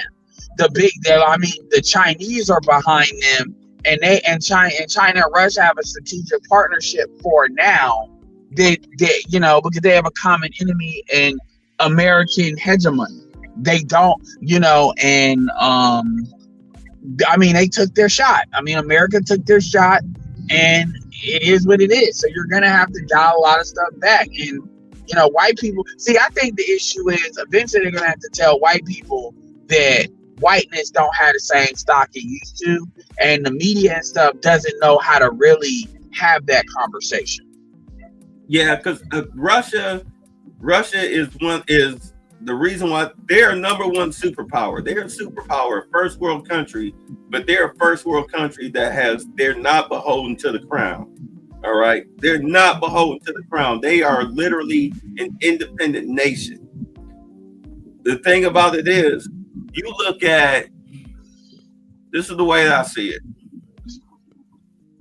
With what the EU is doing, and Vance tried to tell them when they were in Munich, about a week or 2 weeks ago, he tried to tell the EU, look, right now, you're going into a very precarious situation, heading into this whole UK thing, Ukrainian thing, but y'all need to clean up y'all backyard first, like we're cleaning up our backyard, especially politically and socially. If you guys don't do that, y'all don't get y'all immigration situation under control, your media under control, your politics under control, your country is going to fall.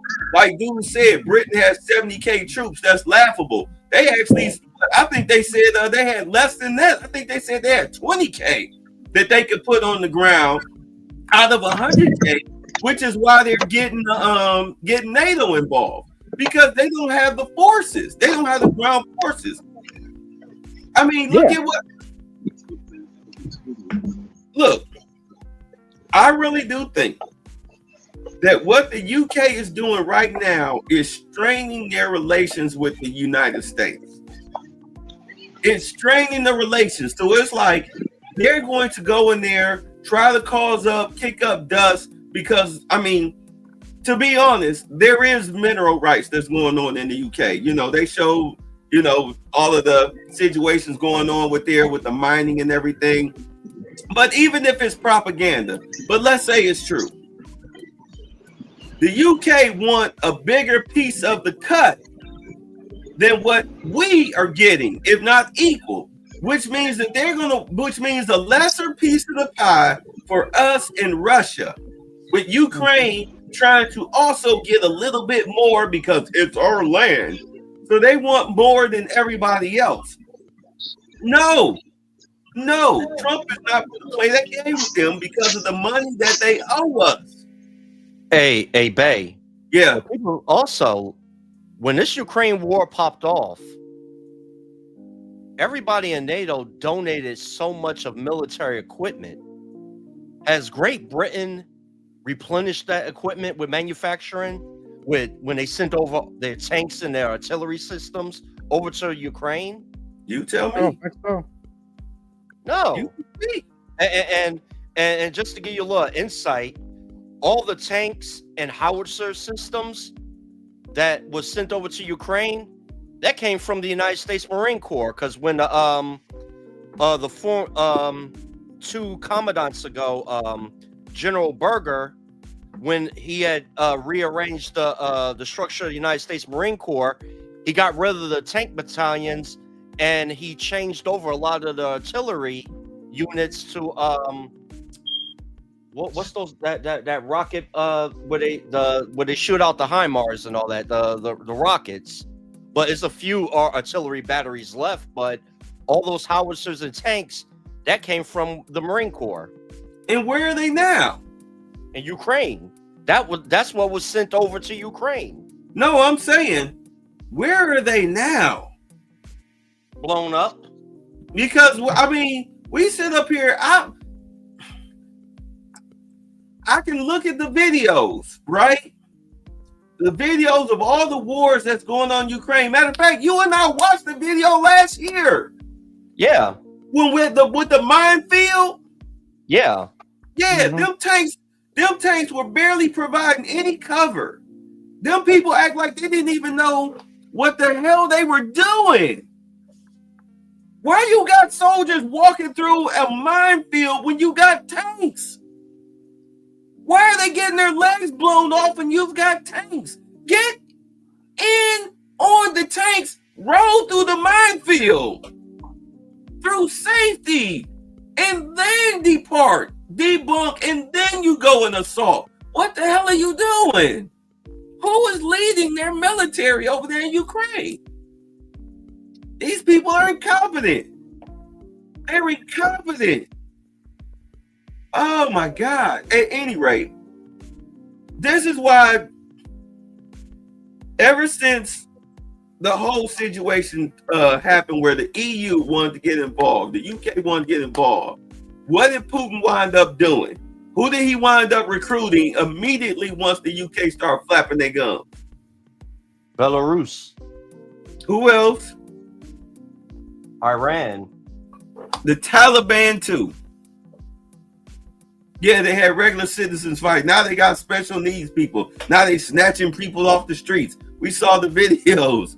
More bodies, more sympathy, more money. Yeah. So now you got Russia recruiting the Taliban to fight against the UK.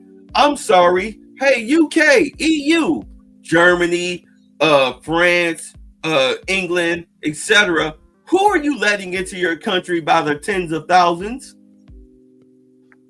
Who are they letting in? A lot of people from Muslim countries. Yes. And they just had African a terrorist attack today in Germany. Good Lord. So what do you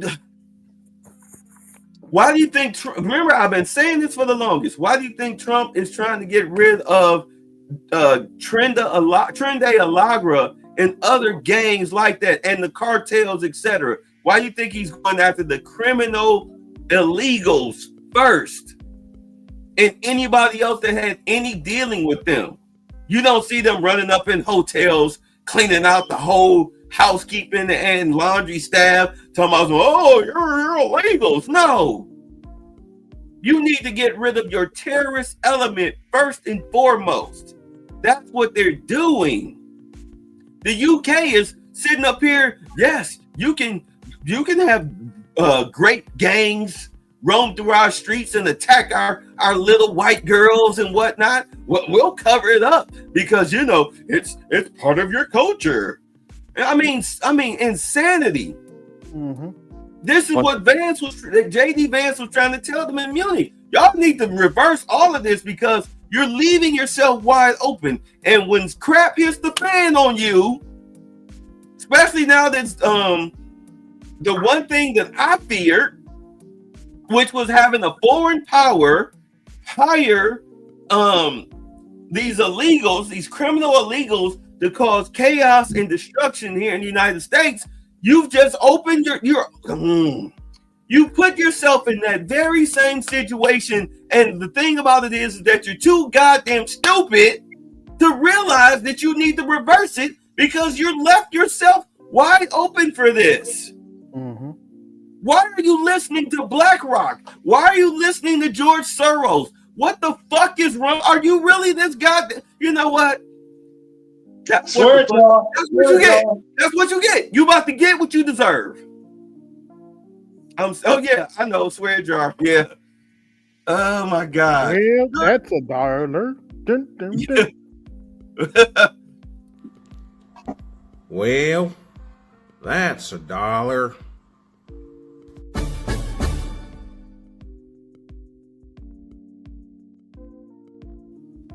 I'm upset because I don't even care about these countries. I don't live there. But I'm upset because common sense would tell you, hey, look, I need to secure my borders. I need to lock this stuff down. I need to help build my military. And I need to use diplomacy in order to survive because we can't afford to go to war. We can't afford to go to war. So are you talking about the Ukraine? No, I'm talking about the EU. Okay. So the problem with okay, I hear you. So the problem with the EU, because that's what I thought you were talking about, is there are people, they know that those same politicians are not going to be in office because they're I mean, you see what's going on in France with that like vest jacket thing. You see what's going on in the UK because the UK thought it was a good idea to leave. The UK should have never left the European Union. And they don't even want to own up to that, because the European, both of those entities needed each other. The people don't want to make that decision. They really don't. Even the folks that want to say, okay, we're not going to deal with immigrants. Well, the BGS explained it. It's been explained. The reason why immigration is even a thing is because of their demographical numbers. White people are not having babies. And because I really, as far as immigration, I'm like ethic too. So let me start off that. But Europe, I say this on your platform uniquely because you've said it. Europe has a worse issue with having children as far as white people than even the white people in America do. And it's been going on for longer. And so there's a certain level of audit. Now, obviously, they don't want to publicly say that because that's them saying that they're on their way out the door, which they're not going to disclose that publicly. But there's a certain level of honesty that white people are just not willing to have. Like, I don't get it. Like, white women, I keep saying, you're talking about white genocide. There is no conversation about white genocide without white women being involved in that. Like, I don't, like, it's somehow, it's not white women are not having children. Now, some of that is ability with white men, because that is not, and some of it is they don't want to have it. Do you know what it is? Yeah. I talked about this back in 2018. 2018. Because tell me if this sounds familiar to you. I was watching Meet the Press Sunday, 6 a.m. And the guy was saying, hey, for the next 12 years, the earth is going to go through some cataclysmic events that we can't stop. There's nothing we can do about it. All right? So now you see all these little goofy white people talking about climate change and everything. That's because the Earth's magnetic field has sped up. It's let through harmful radiation for people who are non-melanated people. And the biggest thing that it's done is killed off their sperm count, their ability to reproduce children like this. It's not a 4B movement. It's not about economics. They're not able to produce children like they used to. And they always had an issue dramatically. And you know what's fun? And I was watching this show, it's a good show, Severance. And this last episode, it was one of the white characters and an Asian character, and they had to go to a fertility clinic because they were having kids. And Black culture, and I would argue Hispanic culture, that's alien.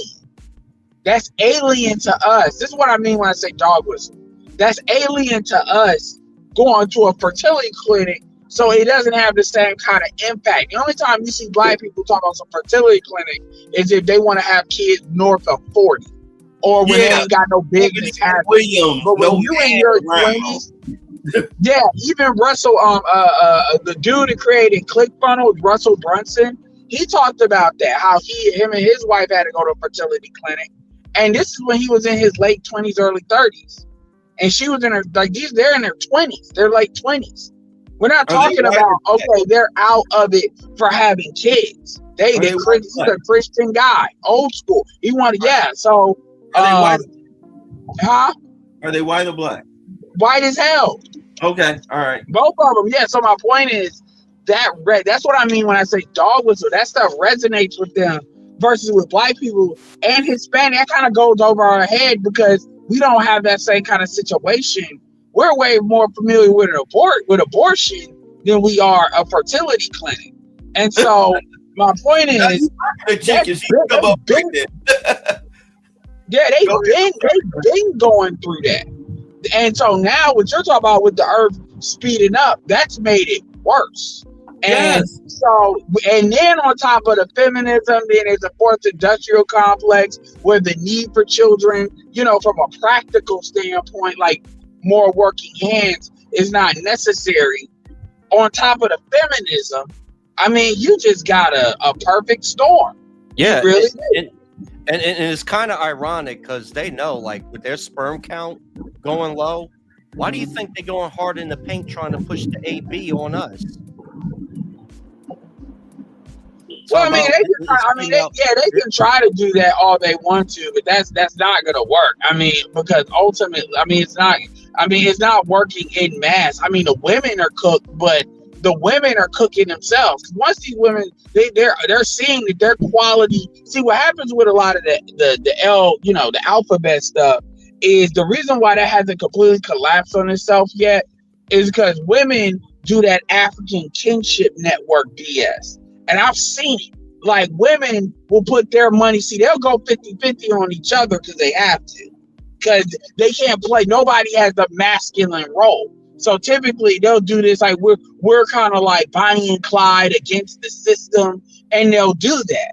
And so that's kind of economically helping some of them for now. But when you get them chicks that really be on that BS, which is what these studs are starting to sound the alarm about, where they really lazy hoes, for a lack of a better term, and if it ain't gonna be a man, they want somebody to subsidize them. See, you're starting to see it, but a lot of these women, even the ones that got kids, they starting to try to pull up with each other to consolidate resources. And then they'll sell black men whatever BS they think they need to sell them about what a man needs to do, which, by the way, is not working because other groups of women are offering better deals. And yeah, do I believe that being black should be the tiebreaker? Sure. Do I believe that if you get within a certain of compatibility, that being black should count for something? Sure. But at the same time, if you're like a D student and we're dealing with somebody that's coming with me with a C plus with the potential of being a B minus, you being black doesn't bridge that gap. It just doesn't. You got black women, like somebody told me that in certain areas that you can still pass a grade with a 50% and more than a 50%. Versus when I went to school, if you got anything less than a 70, you failed. Hold on, Ed, 2 minutes so we can get back on topic. We're losing track of the topic. All right, no. My point is that you have to be able to be competitive.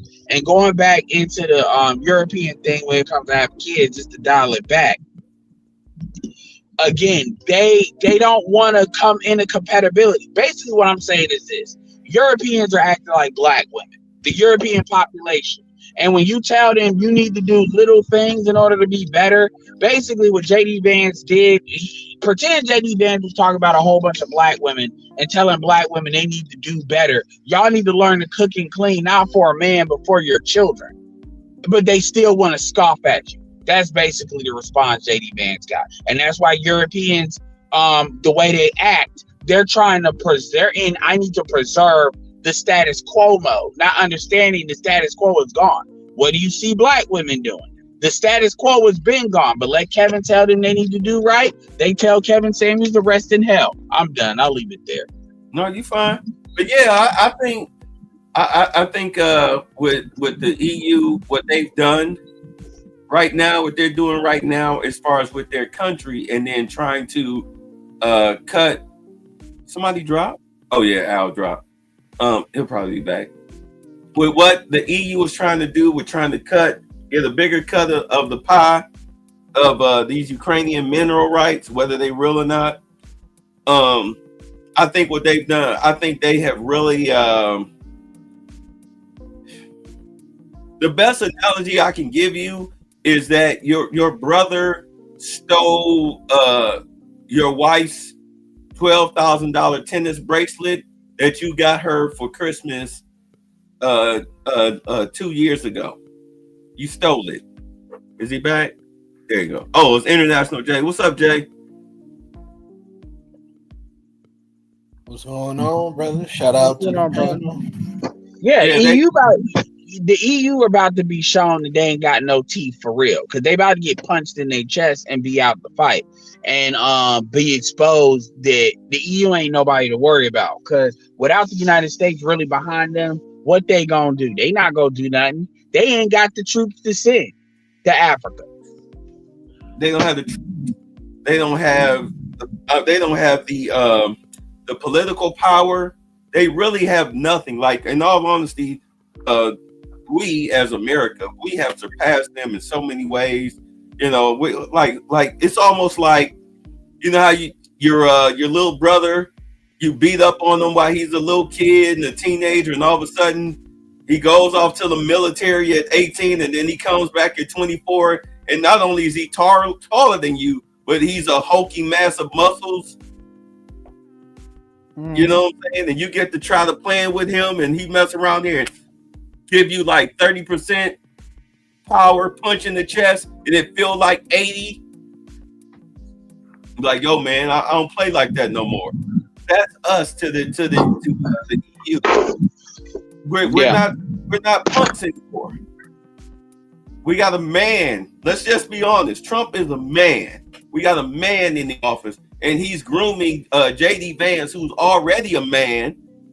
He's grooming him on how, hey, look, this is how things work in Washington. This is how it go. Follow my lead. I'm gonna teach you how to talk to these people, who you can trust. Already got the cabinet in place. You stay with this. You stick with what I'm doing. You stick with what I'm doing. Blondie and them, let them get their feet wet. By the time I'm done and you come in the office, everything gonna be gravy. All you gotta do is just keep the train running. Just keep the train running on time. So what's up, Jay? What you got to say on this? I see both sides of the coin. Look, my initial readout, right, was, you know, what the hell are they doing? You know, they're trying to get World War III back popping again. But now when I kind of look back at the whole, I guess, game board, if you will, if you think about it, outside of Ukraine, Europe has had the most to lose from this. So I'm thinking about it from their perspective, right? Okay, so the Biden administration comes in, we get together, we discuss this plan to try to take out Russia. We're going to stop taking cheap Russian oil, cheap Russian gas, and we're going to get more expensive energy from elsewhere. This is causing us to deindustrialize. This is causing our economies to decrease, our GDP to decrease. France already got kicked out about 4 or 5 different African countries, so we can't get that good old colonial money anymore. What is the point of us doing this shit if we did not win? Now we have a new administration up here that is completely doing the 180. So they probably like, hold on, hell with that. You know, we've been missing out on this cheap Russian energy sources for the past 4 years. Maybe we'll try to keep this shit going a little bit longer. Maybe something might happen to finally make Russia collapse out of the blue. You know what I mean? That's they dumb ass. I mean, I hear you.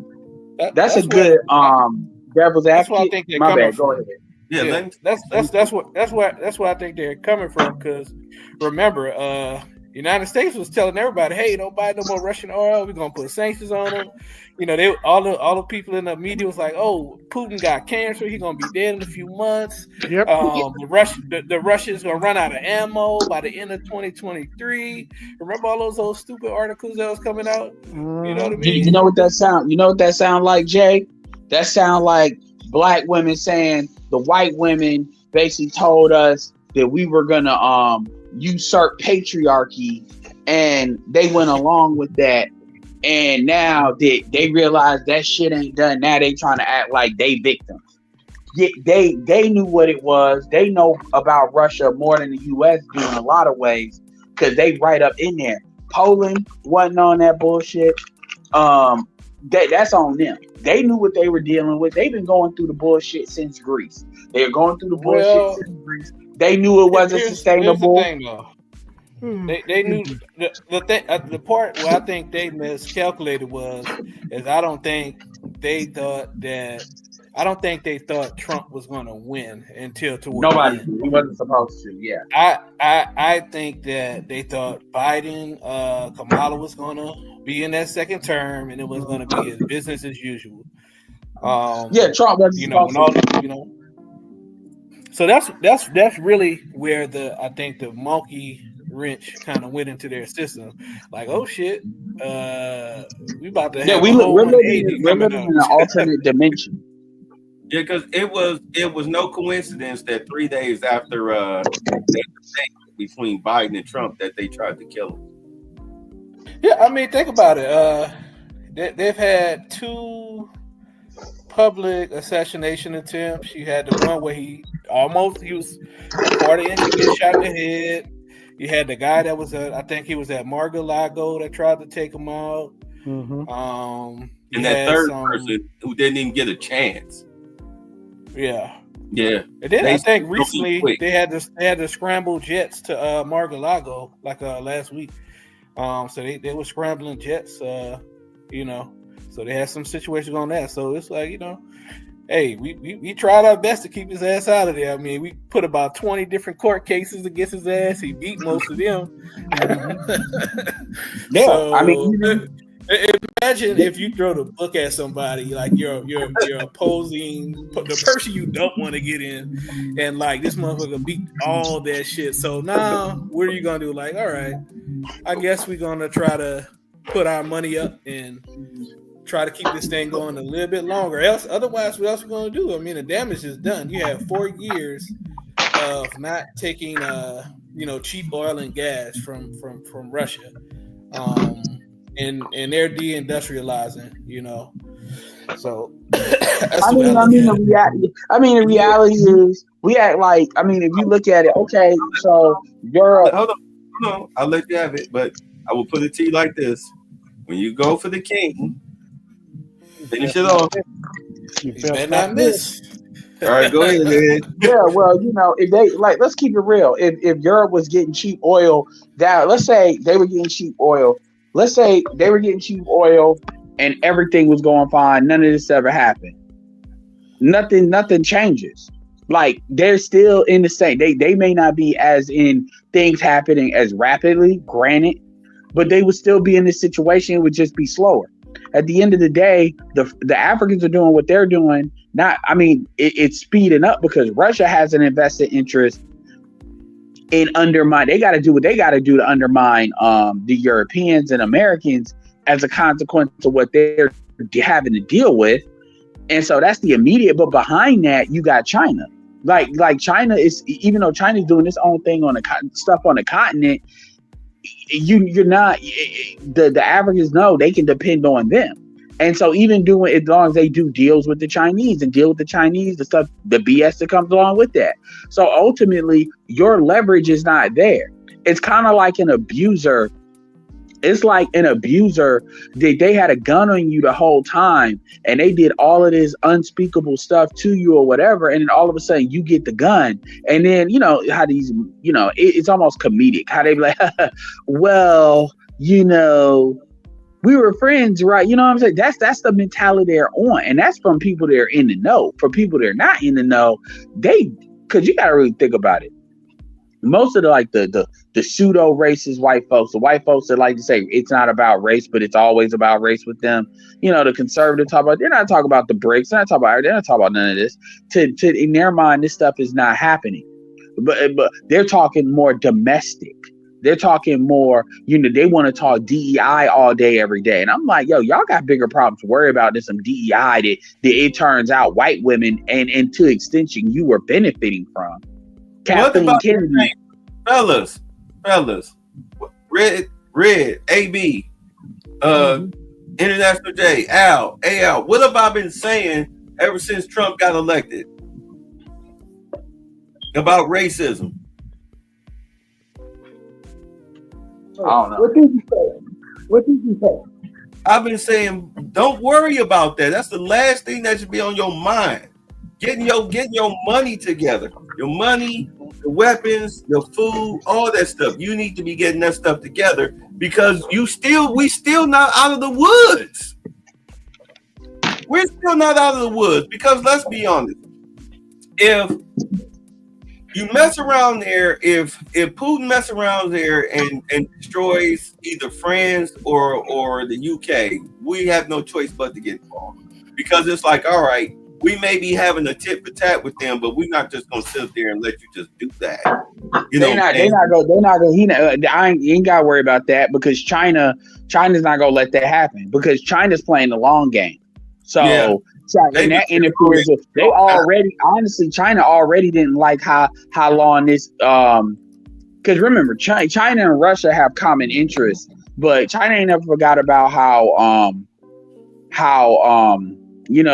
what is the name? Stalin used to son Mao. They ain't forgot about that. But at the same time, they also ain't forgot about the opioid wars. So they got common interest. The opioid, they had to shoot people in the head and turn. Because of the UK. So they know what the West is about, and it's like, but at the same time, they're kind of like, okay, this needs to get wrapped up. And now that it seems like it's going to be wrapped up again, we're in an alternate dimension right now with Trump in there. It's like, okay, Russia has a lot more leverage now, and China's like, all right, because it looks like this is going to be crazy. But if they start getting crazy like that, here's the thing: if Putin, the argument Putin has always had is we're doing what we're doing because you're not, just like how we're not going to put bombs on Cuba to come to you. You're not about to put Ukraine here. That was a red line. Also, we know Russia wants a warm water port. They get both of that stuff with Ukraine, and whatever that deal comes through, they start pushing into Europe and they start trying to deal with it. That's going to be a problem. And here's another thing. Even if you take China out of the equation, let's say Russia does do that. There's no way you do that and you're not putting your prime Russian citizens on the table. You do that, they're on the table, and Putin's not gonna do that because now at that point, and also here's another thing too. He start doing that, then it's gonna be like, I don't care what happens, he's got to go. Let's be real. If they really wanted to pop him, and they really want on some, but Bin Laden, we got to get him. The U.S. could get him, but that sets a kind of mutually assured destruction.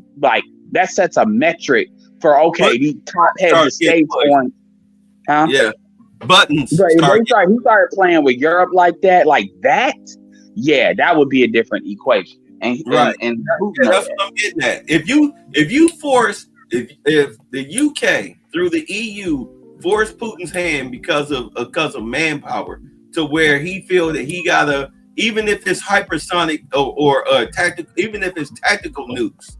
If you come to that point, if you start bombing the UK or the EU, any EU countries, the US is going to have to set aside their differences, and they're going to have to get involved because they all have a vested interest.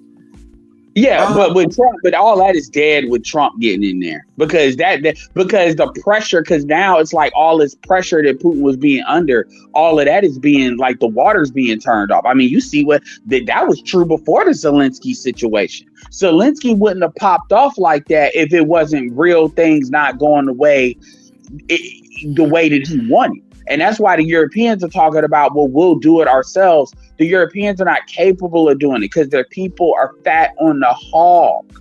And so for you to actually have to do it on your own is going to require you to be honest with your people in a way that they're not. And I don't give a damn about what they say.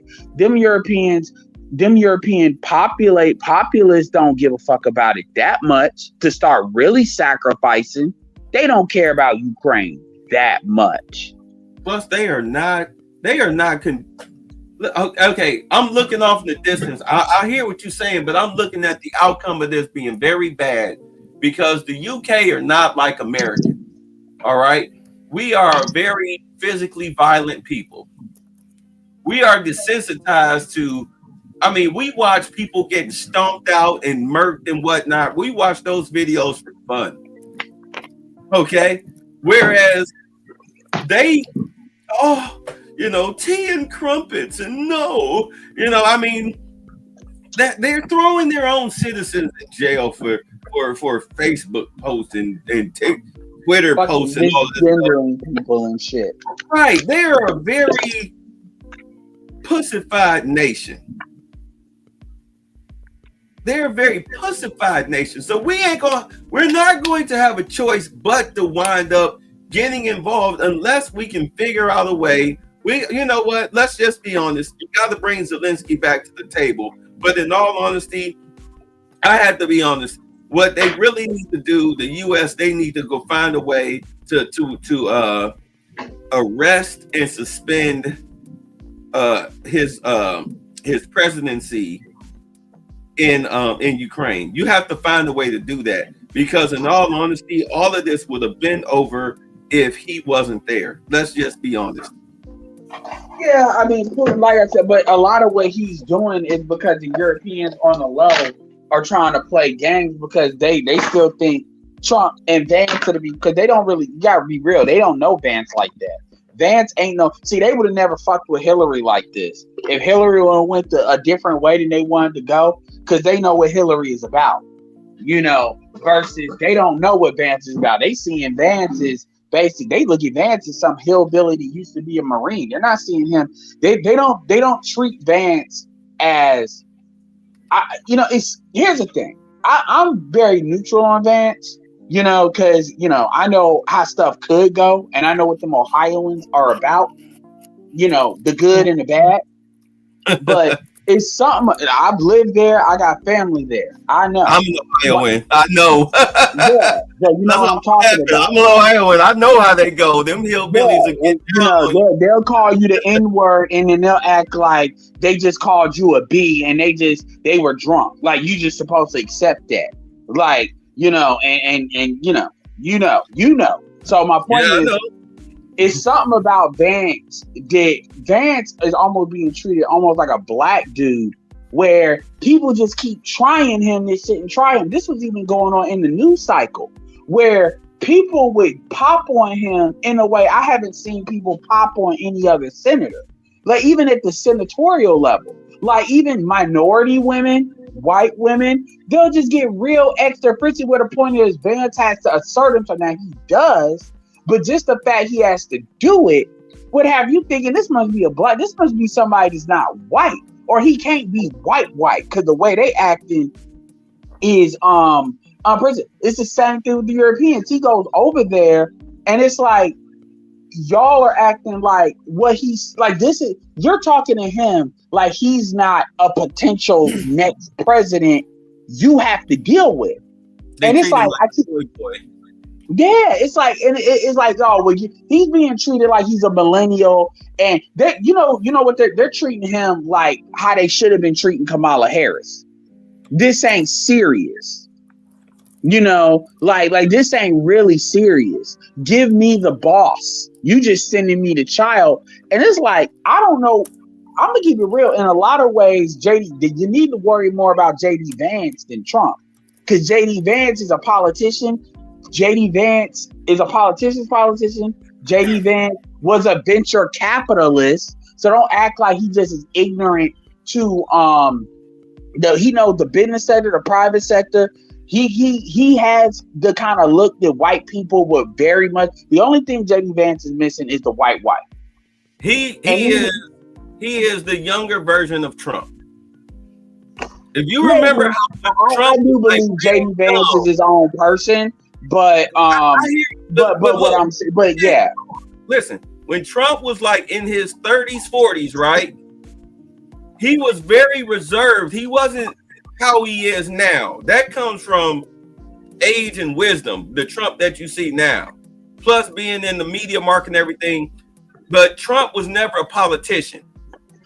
JD Vance is not only, like you said, venture capitalist. Not only is he a businessman, but he is also a politician, and he came from poverty. So he's like a, I have to be honest, he's Trump 2.0. He's a way more polished version of him. But you see him, he's a Marine. Huh? And he's a Marine. And he's a Marine that had time to think about. He's not somebody that, everything America did. He's unapologetic pro-American, but from a policy standpoint, he doesn't agree with everything the Bush administration did. Like as far as from a strategic American interest standpoint. And he's willing to openly say that. So just like Tulsi Gabbard and them are willing to say. So the point is, you know this when you're dealing with this man. The military is going to be cool with him because he was a Marine, and obviously he's a VP, he's a senator. He's had to earn, and the military will probably have us.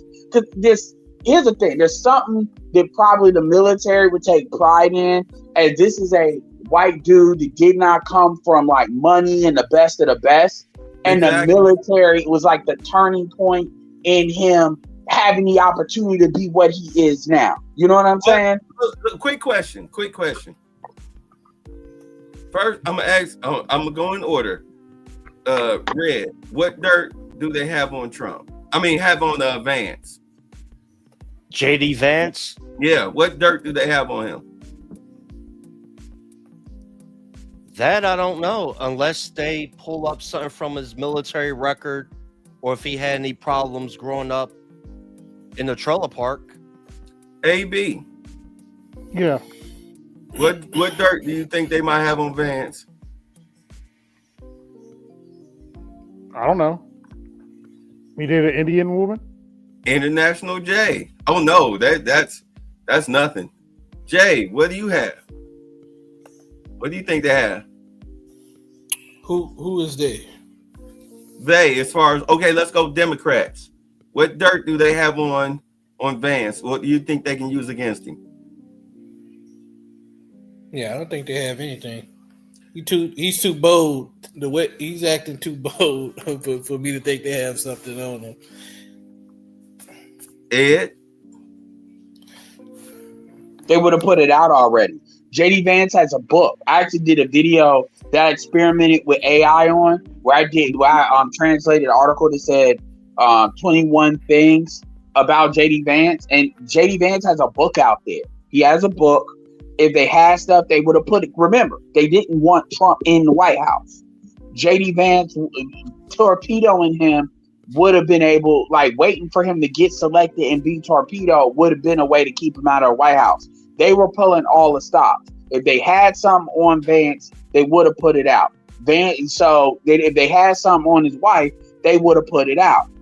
If they had it, they would have put this. This would have been the time to torpedo this man. Not once he gets it. Can't call him racist because of his family dynamic. Can't call him a leader because of his background. And for Christ's sakes, JD Vance's children have Indian first names. Right. So it ain't like he tried to whitewash him. He's got a military record.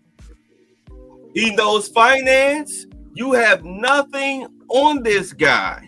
And the dude, I mean, I hate to say this, and this will sound crazy, but he's low key the closest thing that the Republicans are gonna have to an Obama, like as far as skill, as far as things coming together and skill. He's damn near the anti-Obama, man. He talks the way he carries himself. You never see him get out of presidential character. Even when he was going at it with Zelensky, he was still being very professional with how he was talking to him. Yeah, and then Valencia's gonna calling him whatever word he called her. I'm like, yo, JD Vance can beat your ass, man. Like, just on some real stuff. Like, first of all, look, I'm a short guy. Yeah, that dude. And I'm not saying to stand down, but the reality is Vance wasn't even coming at you like that. You're the one, because it's not like, okay, Vance is trying to sun him. You want to it's like, again, Zelensky was acting like a black woman, where he's like, I'm going to get this off. And you got to think about it. He waited. I've said this before. I'm going to say this again.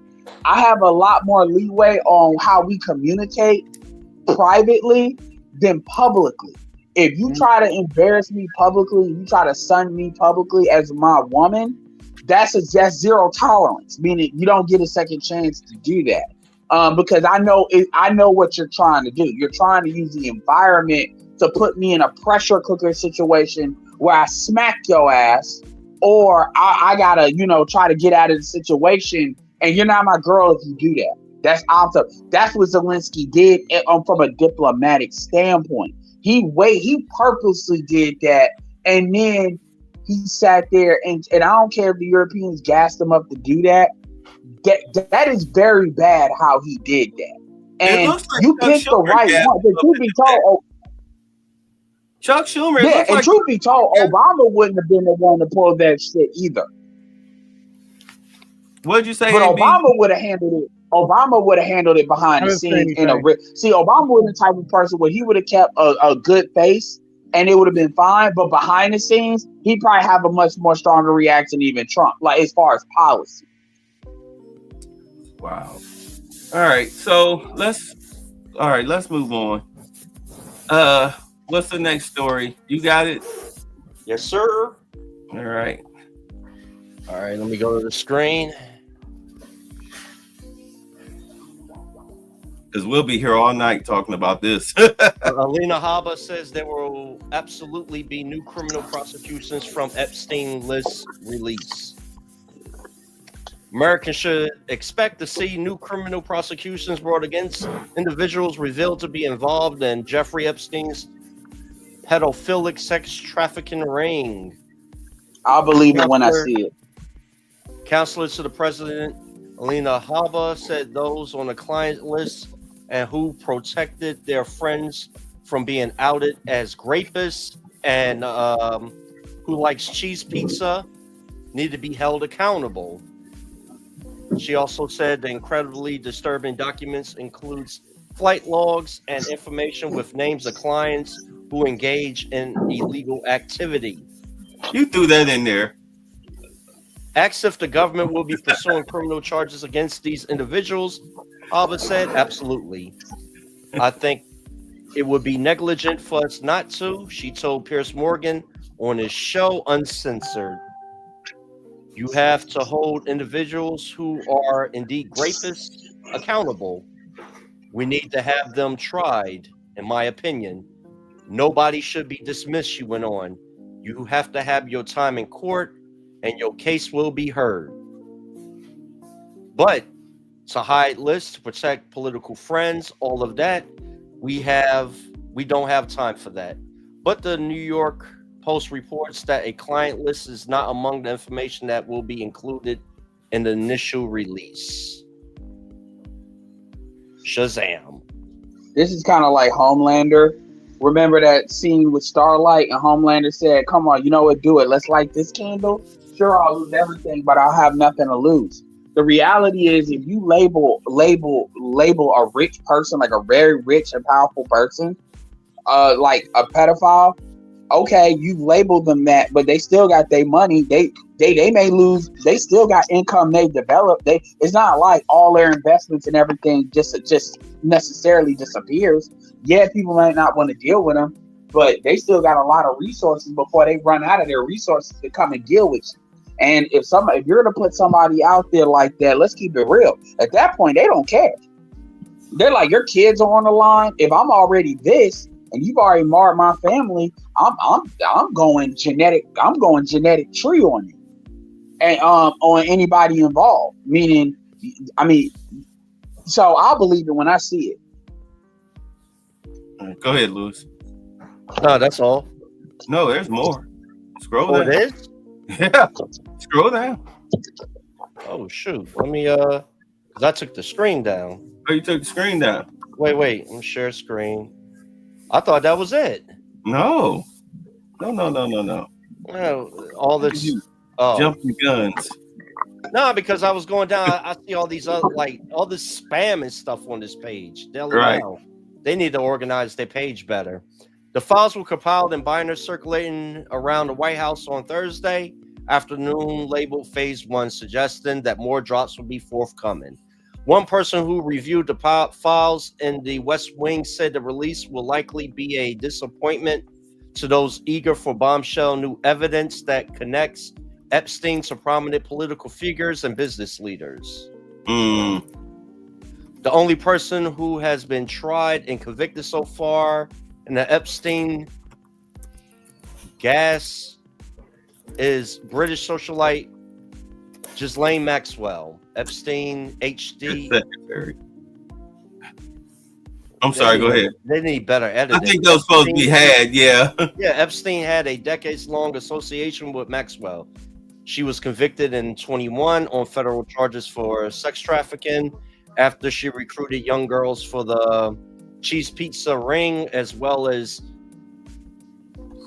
child abuse and prostitution. Attorney General Pat Bondi and FBI Director Kash Patel were at the White House on Thursday morning ahead of their promised release of the so-called Epstein files. There's a general frustration with accountability. We take it halfway and we don't take it home, Abbas said, of bringing new criminal charges in the Epstein case. And I really believe now with Cash and Palm, there will be accountability. The documents hit Bondi's desk earlier this week, and she said they will be made public on Thursday.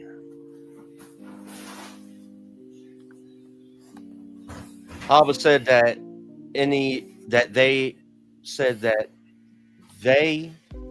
information in the documents will reveal the extent of the scandal is far worse than was expected after Bondi revealed on Wednesday that there are 250 victims whose identities she needs to protect.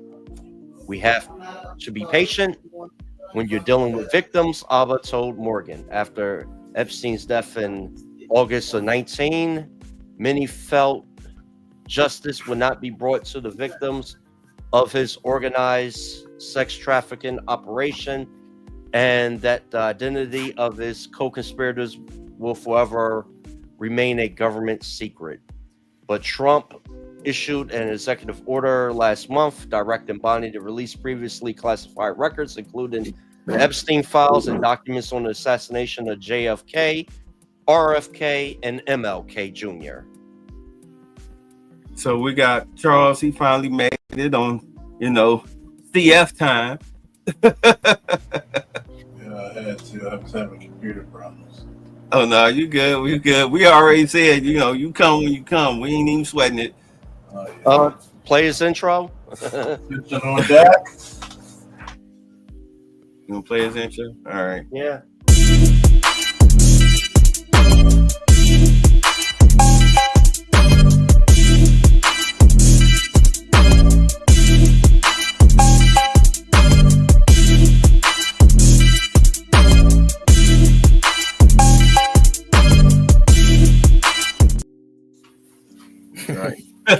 Oh my God, who made that intro? Some black dude named I Charlie. know. Some black people with good hair, man. Yeah. So, Comment on that. now y'all can hear. So I sent. What's up? No news. Oh, got blood boiling. He done popped in. Are you? Oh, you just simulcast? Yeah. Simulcast. All right. What's going on, everybody? So, did you get a chance? You and Lewis, did y'all get a chance to take a look at who is left? Nobody? No. Oh, okay. I see what happened. Did y'all get a chance to take a look at your email? With the Epstein files? Jesus freaking Christ, man. I'm trying to be discreet. Oh, my bad. The I didn't get it. what's the code word? The E-Man's files. Did you get a chance to take a look? I couldn't. I was so busy today. So tell me about it because I could pretty much summarize that it was. I'm not telling anything. I'm just asking if y'all got a chance to take a look. Not yet, but I will. Because based on what they sent out, it is completely different from what has been out there for years. It's been out there for years, but a lot of people never said anything and probably still aren't saying anything because, the situation at the White House, especially in the FBI and the DOJ, is still in turmoil. You got FBI agents that are threatening to turn over state secrets to Russia if they get fired. Oh, so they're blackmailing the government. Okay, that's great. Yeah, I mean they're literally Sure, it always works. committing treason. So things are still up in the air. It's best to be careful.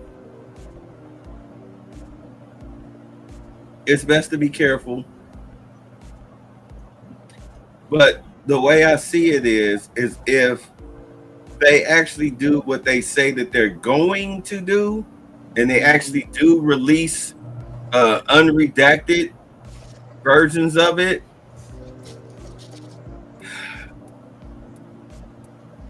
there's going to be and I keep joking about this. They're going to be calling Russell Simmons to see if they can book space in his hotel.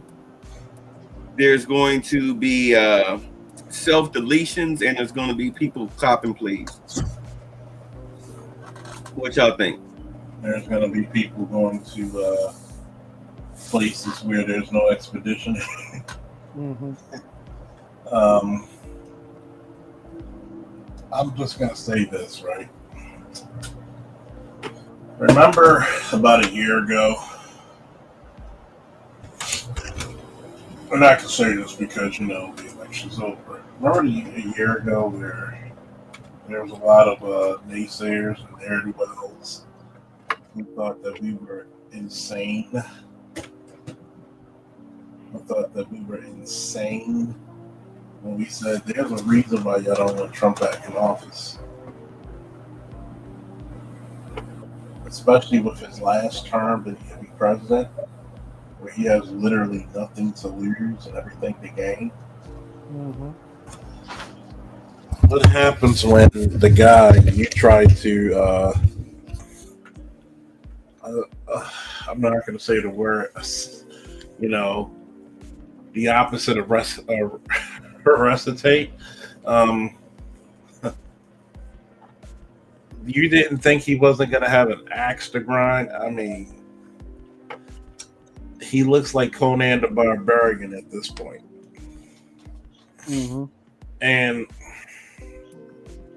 what these pundits don't really comprehend very well is that we've seen in 30 days the true power of a president, have we not? Yeah. It's pretty damn powerful, isn't it? Oh, yeah. And it's no different. I don't know if y'all talked about the Zelensky. I'm going to do one tomorrow for my show. Yeah, we did. We spent a good 30 minutes on it. Well, I'm just going to say this. How do you go to somebody's house asking for food, money, supplies, and living quarters, but show your entire donkey out there? Well, Ed said that he was like a black chick. He was he was an devout member of the black female stuffery class. I would say the low IQ class. Oh yes. And what he didn't realize is that you do realize the kind of guys JD Vance and Donald Trump are. They're no nonsense. Mm-hmm. They're not going to placate. They're going to tell you, look, we're not here for your proxy war anymore. You're costing lives of millions of people across the globe. Stop. Well, I'm trying to, and when she's, I'm pretty sure AB saw some of it on my Facebook. Everybody's so devout. Oh, we gotta be pro-American and we gotta support our allies. But then you gotta realize, how many of our allies truly supported us? Mm-hmm. They treated us like the rich aunt or uncle and can't wait till we kick the bucket so they can get some money or beg for some money when they mess up their college fund you set for them. And it reminds me of the same thing. You didn't think that this wasn't gonna come bite you back in the as the British call it, the bun. There's a reason why I call Trump Genghis Khan. You must have committed great sins against God for him to send a punishment like me. I am literally the wrath of God. Mm-hmm. And that's what people don't understand and don't get is that all this is he's coming like a wrath of God. He's taking the firstborns, he's taking everything. And I've never seen one individual decimate an entire political party in one fell swoop. One political party. Let me mind if I interject? The way I see it, what I think is going to happen, I think that Trump is going to use the Epstein files as well as the as far as Doge to decimate the Democratic Party. And if he has to cut off a Republican head or two, quote, figuratively, I don't want people, I'm reporting to the FBI. If he has to cut off a Republican head or two figuratively, that's what's going to happen. But I think that 100% the Democratic Party is in his sniper sights. And by the time it's over, that is if he survives, by the time it's over, the Democratic Party will have a whole different look. They'll have a whole new format of leadership, everything. They're going to be cleaned out. You got Pritzker on The View talking reckless. All right. You got Chuck Schumer talking reckless. I mean, you've got, of course, Elizabeth Warren and Bernie Sanders talking reckless. You see Nancy Pelosi. She hasn't been in the country. We haven't heard a word from her ever since she went to Europe, around the second week of January, had a mysterious accident, and then the next day, hip surgery that put her out of the country or put her out of commission for 9 months. Mm-hmm. It's been they're fighting for their lives. If Jasmine Ratchet Crockett and Ilman Ohar and AOC and the Presley chick, if this is what they call their voice of leadership right now, because they are the most outspoken right now, they're in trouble. They're in trouble. And look at ghetto ass Jasmine Crockett.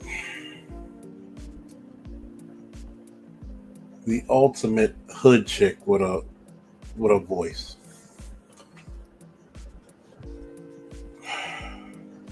This reminds me of one of my favorite Bible verses, maybe my most favorite. Psalms 110 verse 1. And the Lord said to my Lord, sit at my right hand until I make your enemies your footstools. And right now, there's a lot of footstools there's a lot of people resting their corns and calluses upon. And once again, I say this to not only the black community, but also black politicians, black pundits. You have no idea what true power is. But sadly, you're about to find out very soon, very up close. When they say that they can take you out with a stroke of their pen, the pen is mightier than the sword. You about to find out. You about to find out. There's an over under who's gonna go, who's next. I mean, Joy Reid's not really anybody, she did that to herself, but the over under between who's next is Ilhan Omar has a bigger shot than AOC of going down because of her. Just her mouth alone. Well, yeah, plus the immigration crime that she committed with her fruit booty brother. But I think between AOC, I'll put it like this: I think AOC is after Ilhan. I think AOC is the next target because of her treasonous acts concerning immigration, and then Jasmine Crockett. See, I think that's going to be the order. Well, I'm sorry. Go ahead. See, what you see is this is literally Rap's anger. All these women in power don't understand when you tick off a man who has true power. And Jasmine is going about it like she's in the hood somewhere. I could just run my mouth and nobody gonna check me, boo.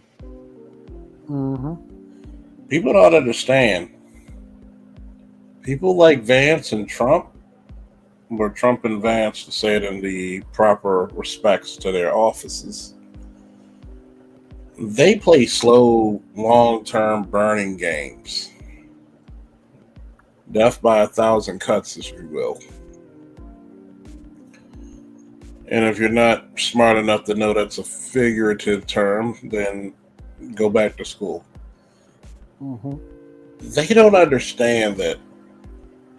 What's the old saying?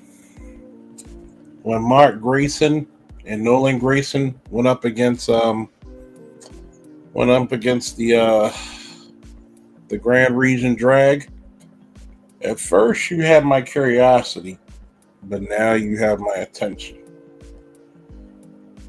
And this is going to look like an episode of Invincible, where Mark takes a big L.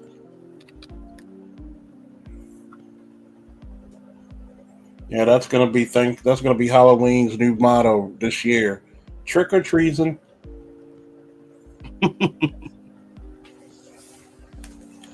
I really think it's like your britches are getting too big, son. I mean, it's gonna be on some battle beast level. It's not gonna be cute. It's not going to be cute. Yeah, I know we're not on that BFF time, but guess who's going to suffer the most because of people like Jasmine Crockett? You're not getting. She's gonna bring down a whole demographic with her. And people are getting sick of these issues, right? You're looking at them swing the pendulum back. Nobody cares if you're straight, gay, transgender, male, female, black, white. You would have to get it in blood. And, nobody's going to help you anymore. Nobody feels sorry for you anymore.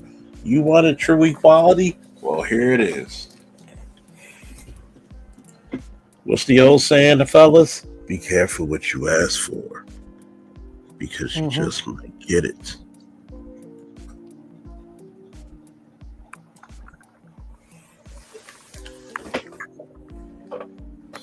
Charles came with that Scream One voice. I look at it like this, because when Ed was here, he was talking about it like I'm looking at let's seriously talk about the Jasmine Crockett situation, because we're right now we're in free talk. All right, we're in free talk. The way I look at it is that Jasmine Crockett is trying to appeal to the low IQ black people who are hung up on race relations, and she's using it in a time and era where do understand white folks are not thinking about us right now. Right now, Trump is trying to get the illegals out, the criminal illegals, so that way they won't be able to commit terrorist acts on American soil. That's the way he looks at them. That's what they said. That's what he said they are. Even Tom Homan said it. Like, these dudes are terrorists. They're illegals. They have no power here. They're terrorists. We will not be the EU. Once you get immigration, illegal immigration under control, that's when through local government, they're going to start locking up all of the criminal blacks. You know, I hate to say it like that, like I'm separate, but I mean, that is what it is. They're going to start locking up all these criminal blacks. And unfortunately, for a lot of single mothers, it's going to be their children that are going to be seeing the insides of prison cells, be it youth detention centers or actual prisons. Personally, I think I said this in 23, if not 24. If you're under 18, I'm sending you to military camp. You're gonna do your time, be it in ROTC or in the military, be it 2 years, 4 years, 8 years, whatever prison sentence you may have for all of the criminal infractions that you racked up during the Biden administration. Remember when I was saying the last thing you want to be is in front of a judge come this year. Yeah, because once they start cracking down on these governors and mayors and start cleaning them out, especially those, like you see what's going on with Maine, where the governor with her, she's gay, talking about I'm still going to let biological men be around women, even though women are saying we don't want them around us. People like her, Pritzker, Gavin Newsom, your boy Scott, Brandon Johnson, etc. They're going to be looking at criminal charges simply based on the money. Yeah, the district attorney's right. I mean, look at what happened to Shane Tao out in Oakland. Y'all familiar with that? No. She got indicted. They made her step down. She had to resign. She got indicted for taking bribes from an Asian company that deals with trash. All right. So she got indicted. You're going to see a lot of that going on. Once, I know I'm broken recording this. Yeah, the Maine governor is a lesbian. I know I keep saying this, but once Kash Patel gets his team together, that's when the investigations are going to start. Right now, in all honesty, let's be honest, this Epstein list, you know, with all the redactions and everything or whatnot, I know the media is trying to play it like, oh, Pam Bondi's fumbling the ball or whatnot. Like, no. This is chess, not checkers. You know, to borrow from that hobo with the bandos. But this is chess, not checkers. You're going to see who's going to start making moves now that there is some form of list that's out there showing that that they're not bluffing. This is why you turn that list over to podcasters, because now you've got the court of public opinion breathing down your neck. Right? Oh yeah. Charles? Oh yeah. Yeah.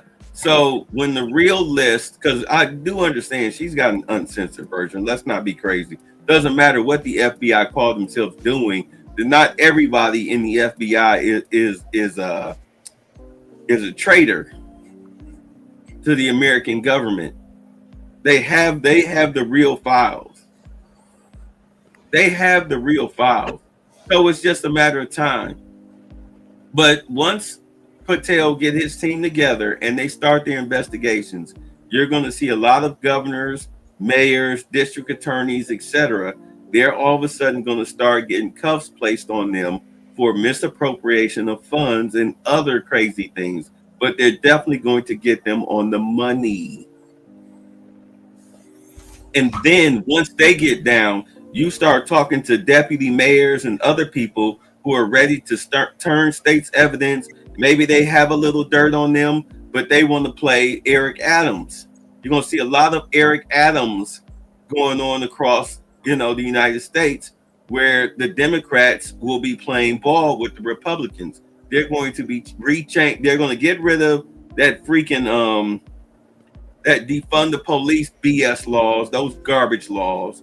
They're going to start prosecuting people. They're going to start calling people in for their court dates, even if they had to hunt you down. The police force, they're going to be hiring like crazy.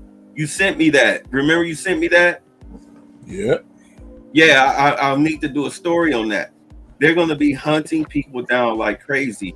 They are not going to be playing around in the country. You can clearly see that Trump is all about securing the insides of this country, because if we fail, nobody is coming over here to save us. Y'all were talking about that.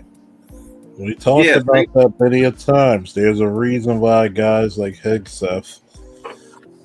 Did you see what Hegseth was doing the other day? In the snow, running with soldiers. Showing strength and leadership. That's chess, not checkers.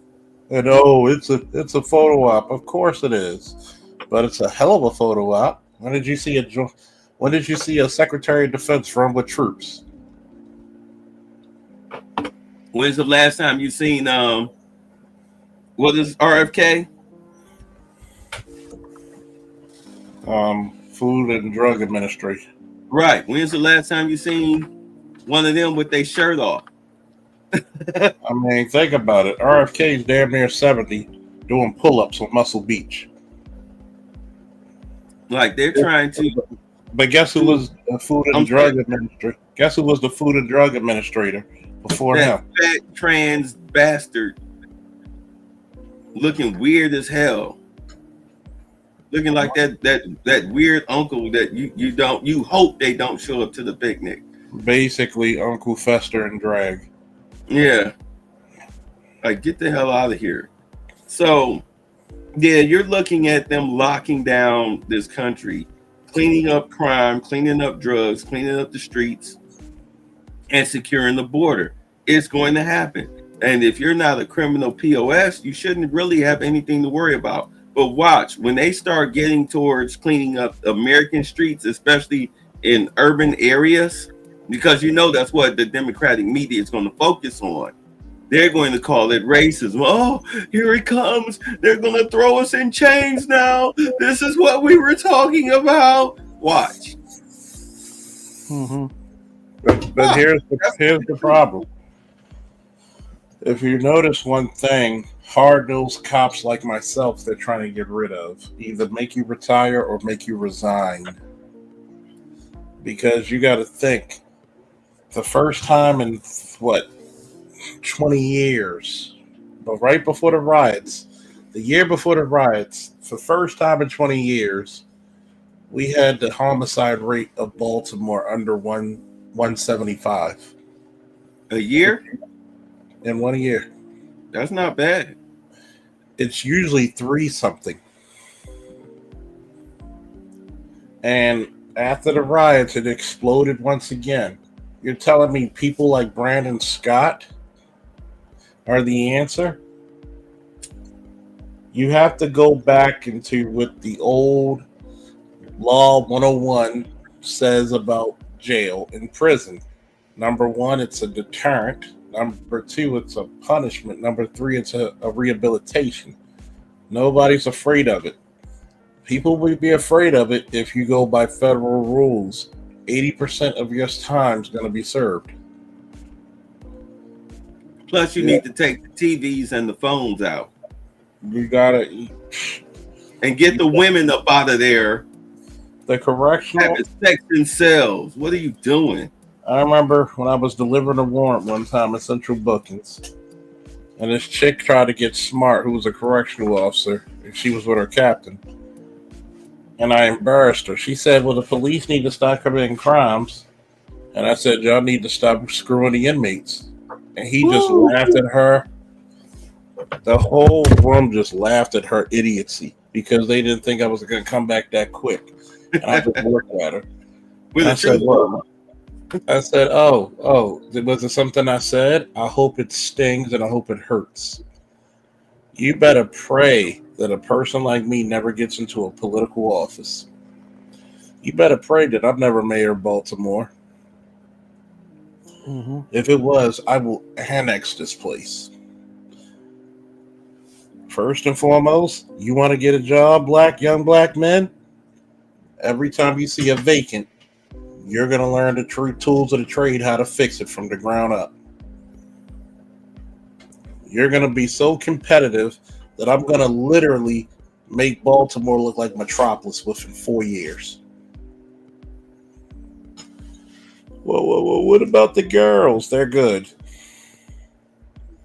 There's no reason you have the number one hospital in the country with all this crime.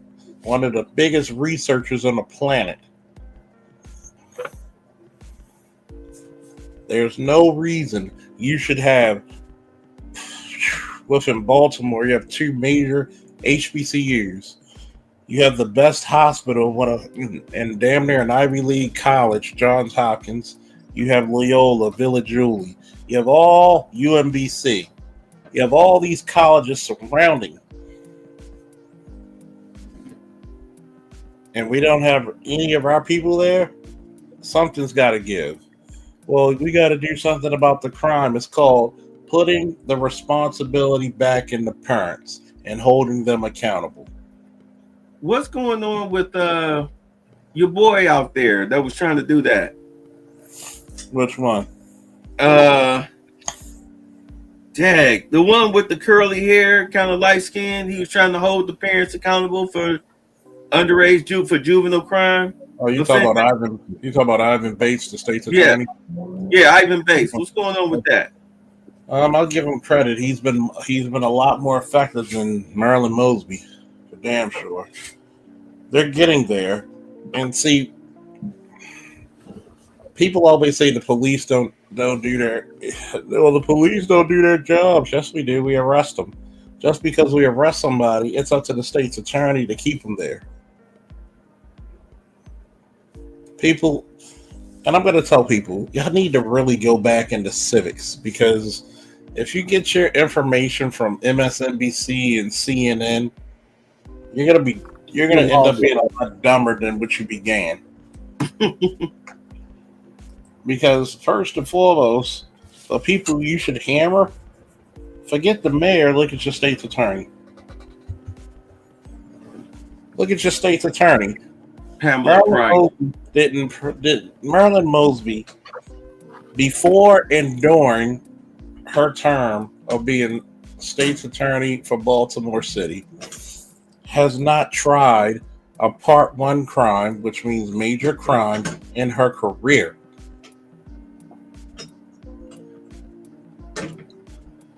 What happens when you get somebody who's not afraid?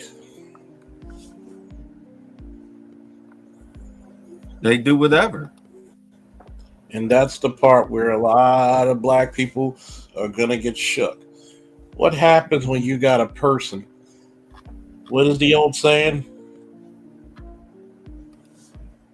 This looks like a job for Superman while he's taking his clothes off in the phone booth or the broom closet. Once he takes the disguise of Clark Kent off, he's all business.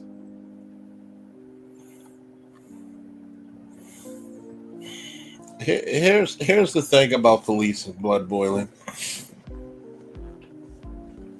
Policing is cultural. And I tried to say that to my godson. Policing is cultural.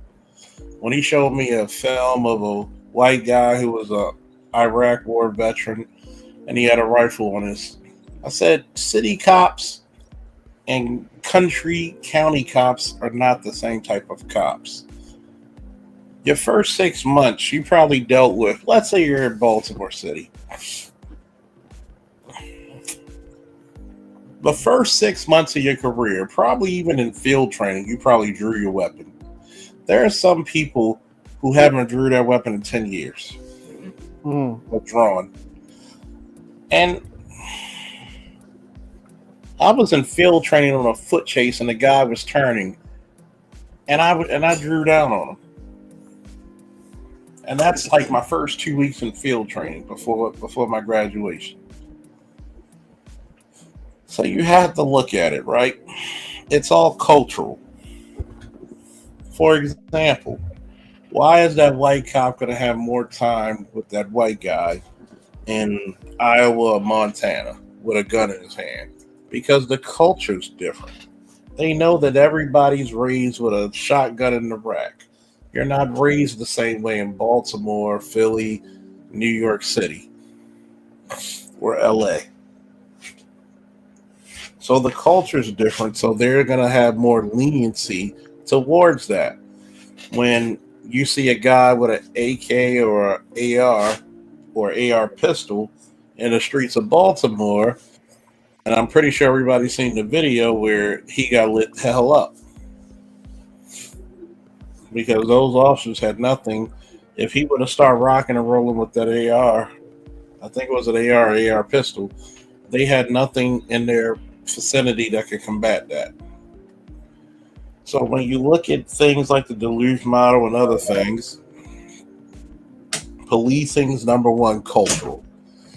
Just like if I took a guy from Iowa and put him in 33rd Fremont or York and Woodlawn, or I put him over there in Norfolk, Pensy, he's going to get shook.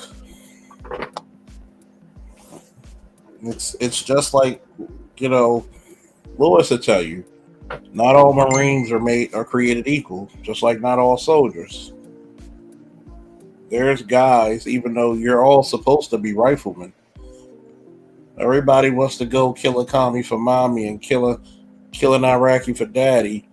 But when the time comes, everybody's going to take the safest. 99% of people are going to take the safest route. So when you look at things like that, you have to look at the culture. People don't take in consideration Baltimore's still roughly 60% black. 70, excuse me. So who am I going to interact with most of the time? It's going to be almost every time a black person. I didn't even know we had white people in Baltimore until I was like a damn teenager. That's how black it was at some points. So the interaction and the culture of things where you're used to this demographic having a gun because you grew up with a gun. Hell, you seen in the Midwest and then down south, you'll see teenagers driving trucks and they got a shotgun in the rack because they just, as soon as they leave school or right before school, they went hunting. You're not going to do that in urban environments. Am I talking too much? Anybody want to get in? No, you good. We listening. Yeah. So when you always look at law enforcement, it's a cultural thing, and that's what everybody doesn't want to say. Well, if that was me, I would have got shot. Maybe, maybe not. That's what my godson tried to tell me because he was black. I said, maybe, maybe not. Look at where he's from. Find out where the video's from. And I bet you they used to. They gave him leeway. Me being a city cop, I would have shot him as soon as he tried to pick up his drink. I can't see where his hands are going. Pow, pow, pow. It would have been like a justified. It would have been like a sexy red record. Bow, bow, bow, bow. Like, I'm sorry. Yeah. And when you look at these things, when people say, "Well, the police are racist," yeah, there are some racists. It's not the total sum. There are some. Mhm. But here's the question, and nobody ever asked: what would you do if you were in that situation, where a white or black guy sitting on his porch with a rifle in his hand? He gets up. The rifle's three to 2 to 3 feet away from him. He goes leaning back to grab a drink. Do you know if he's grabbing that rifle or not? And then on top of that, he says he's not going to leave the house. The only way he's going to leave the house is suicide by cop. What are you going to do? Especially when he reaches back. I'm popping him. You reach back. I don't care if you got a drink, if you're getting your drink or not. I can't see your hands. You're a threat. You're a danger. I got to preserve life. And sometimes, not sometimes. All the time, it has to be my life first. Because if I'm down and I'm incapacitated, guess who has a free gun that's clean with 42 rounds? And how much time, if I'm incapacitated, he's going to take that gun and use it against me. FBI statistics, 85% suspect gets your gun, he's going to use it against you. I'm laughing at Juice. He's like, call for backup. Like you're going to say, wait, hold on. Before you reach, let me call for backup. And he going to go, okay. Then when they show up, that's when he reach. You got to do it. You got to do it like a game of It's Times. Time out. And I tell people, y'all need to, I'm going to ask everybody to do this. Mm-hmm. Go to Brandon Tatum. Go to Sean Ryan. Go to a lot of these people and ask if they can interview me. Wouldn't that be exciting to get one of the boys from the Manosphere to get interviewed? I'm pretty sure Tatum would take me. We don't even have to talk about our disagreements. And I'd rather see you on Sean Ryan. I'd rather be on Sean Ryan myself, because there's some things I could catch Tatum on, but believe it or not, there's some things I would agree with him with. Not everything. I don't believe in the coonery, but I would tell him, let's be honest. What's up, Art? New style? And I think Sean Ryan would more so let you tell your story, your background, and then he would go into like certain questions, whatnot, like especially with you going from the public sector to the private sector. And he's pro-veteran, him being a Navy SEAL and all, and even he has some gripes against the way the government's been handling things. And I would tell him, I said, think about it. A buddy of mine who's just in transportation enforcement, not a cop, he's getting screwed with his schedule. His wife, because he's been married for a year, he has 2 young children with him and his wife. His wife works in DC. He's the closest. His mom passed, his dad passed, and they weren't sugar honey iced tea anyway. His words, not mine. He doesn't have the support group, and then you got to pray that one of the boys are free and available to help him out if he needs it very badly. So think about it. You've overworked your staff with your police. DEI promoted a lot of people who should never have gotten stripes or bars.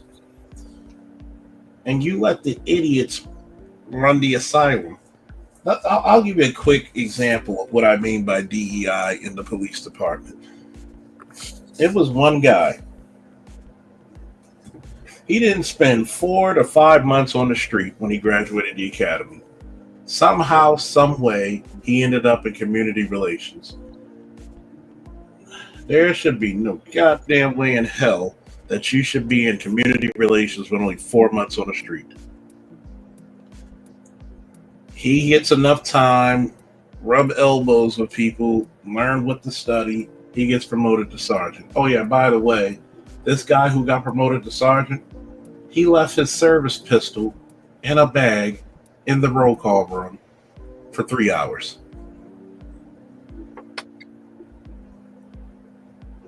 Say it with me, folks. Wow. I think about yeah. I'm like, are you serious? As serious like- as 9/11. As serious as 9/11. In the bathroom. And it's baffling. That's not all. You know, I'm like the OxyClean man. Wait, there's more. He becomes a sergeant, I believe, in the Northeast, which is the largest district in Baltimore City and one of the busiest. He's a sergeant, and he gets the University of Maryland.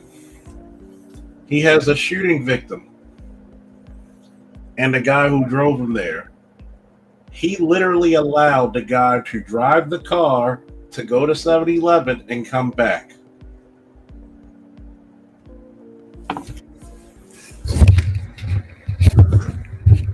That's like taking them to Burger King. I wish upon a star. Why are people like that even promoted? You want to talk about DEI? You got people who become sergeants and their parents are majors and lieutenant colonels. You got people who become sergeants. Remember, this is not a merit-based promotion.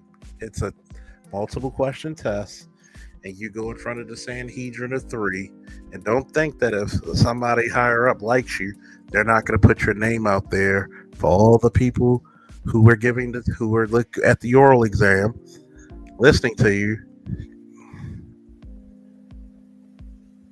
And I'm not saying that everybody who gets promoted is a DEI, but there's a lot of them lately. You literally had a test thrown out because somebody gave the MF or the answer key. So everybody who did well the first time had to take it again. And guess, people like me, when I had my ankle and foot surgery, I got screwed because my test got thrown out. Because of one. Okay. All right.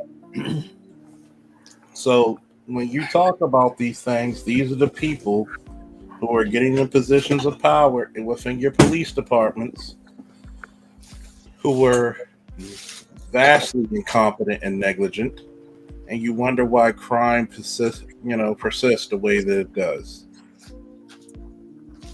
But once you get a hard charging person who's squared away, knows what they're doing, everybody's going to complain about them. Mm-hmm. Charles? Yes. I hate to cut it short, but we're on 3 hours. I was done at that point. Oh, okay, it's fine. I mean, I could sit here and let you talk all day, but I'm long, and we're at the 3 hour mark. So let's do closing statements. Red. Be good to others, but first and foremost, be good to yourself. Yep. Amen. AB. Thanks for having me up. Keep it grinding, keep it pushing, keep it moving. I'm out. Charles. Woo! And that's it. I would say, of course, I didn't do a show yesterday because I was tired. But tomorrow I will at 9:00. We will go over Trump's press conference dealing with Putin and Macron. Mainly Macron. We'll go over that because Macron interrupted Trump on some things. They had a little tit for tat. So I'll cover that tomorrow at 9. We'll have some fun with that. And of course, you know how Trump is. Something else is going to jump off. 3 big things are going to jump off before 4 p.m. tomorrow. So some things might get pushed to the side. We'll see. But we're just playing it by ear with this guy's presidency. But outside of that, I will I guess I'll catch y'all later. See y'all tomorrow. Peace. Get the fuck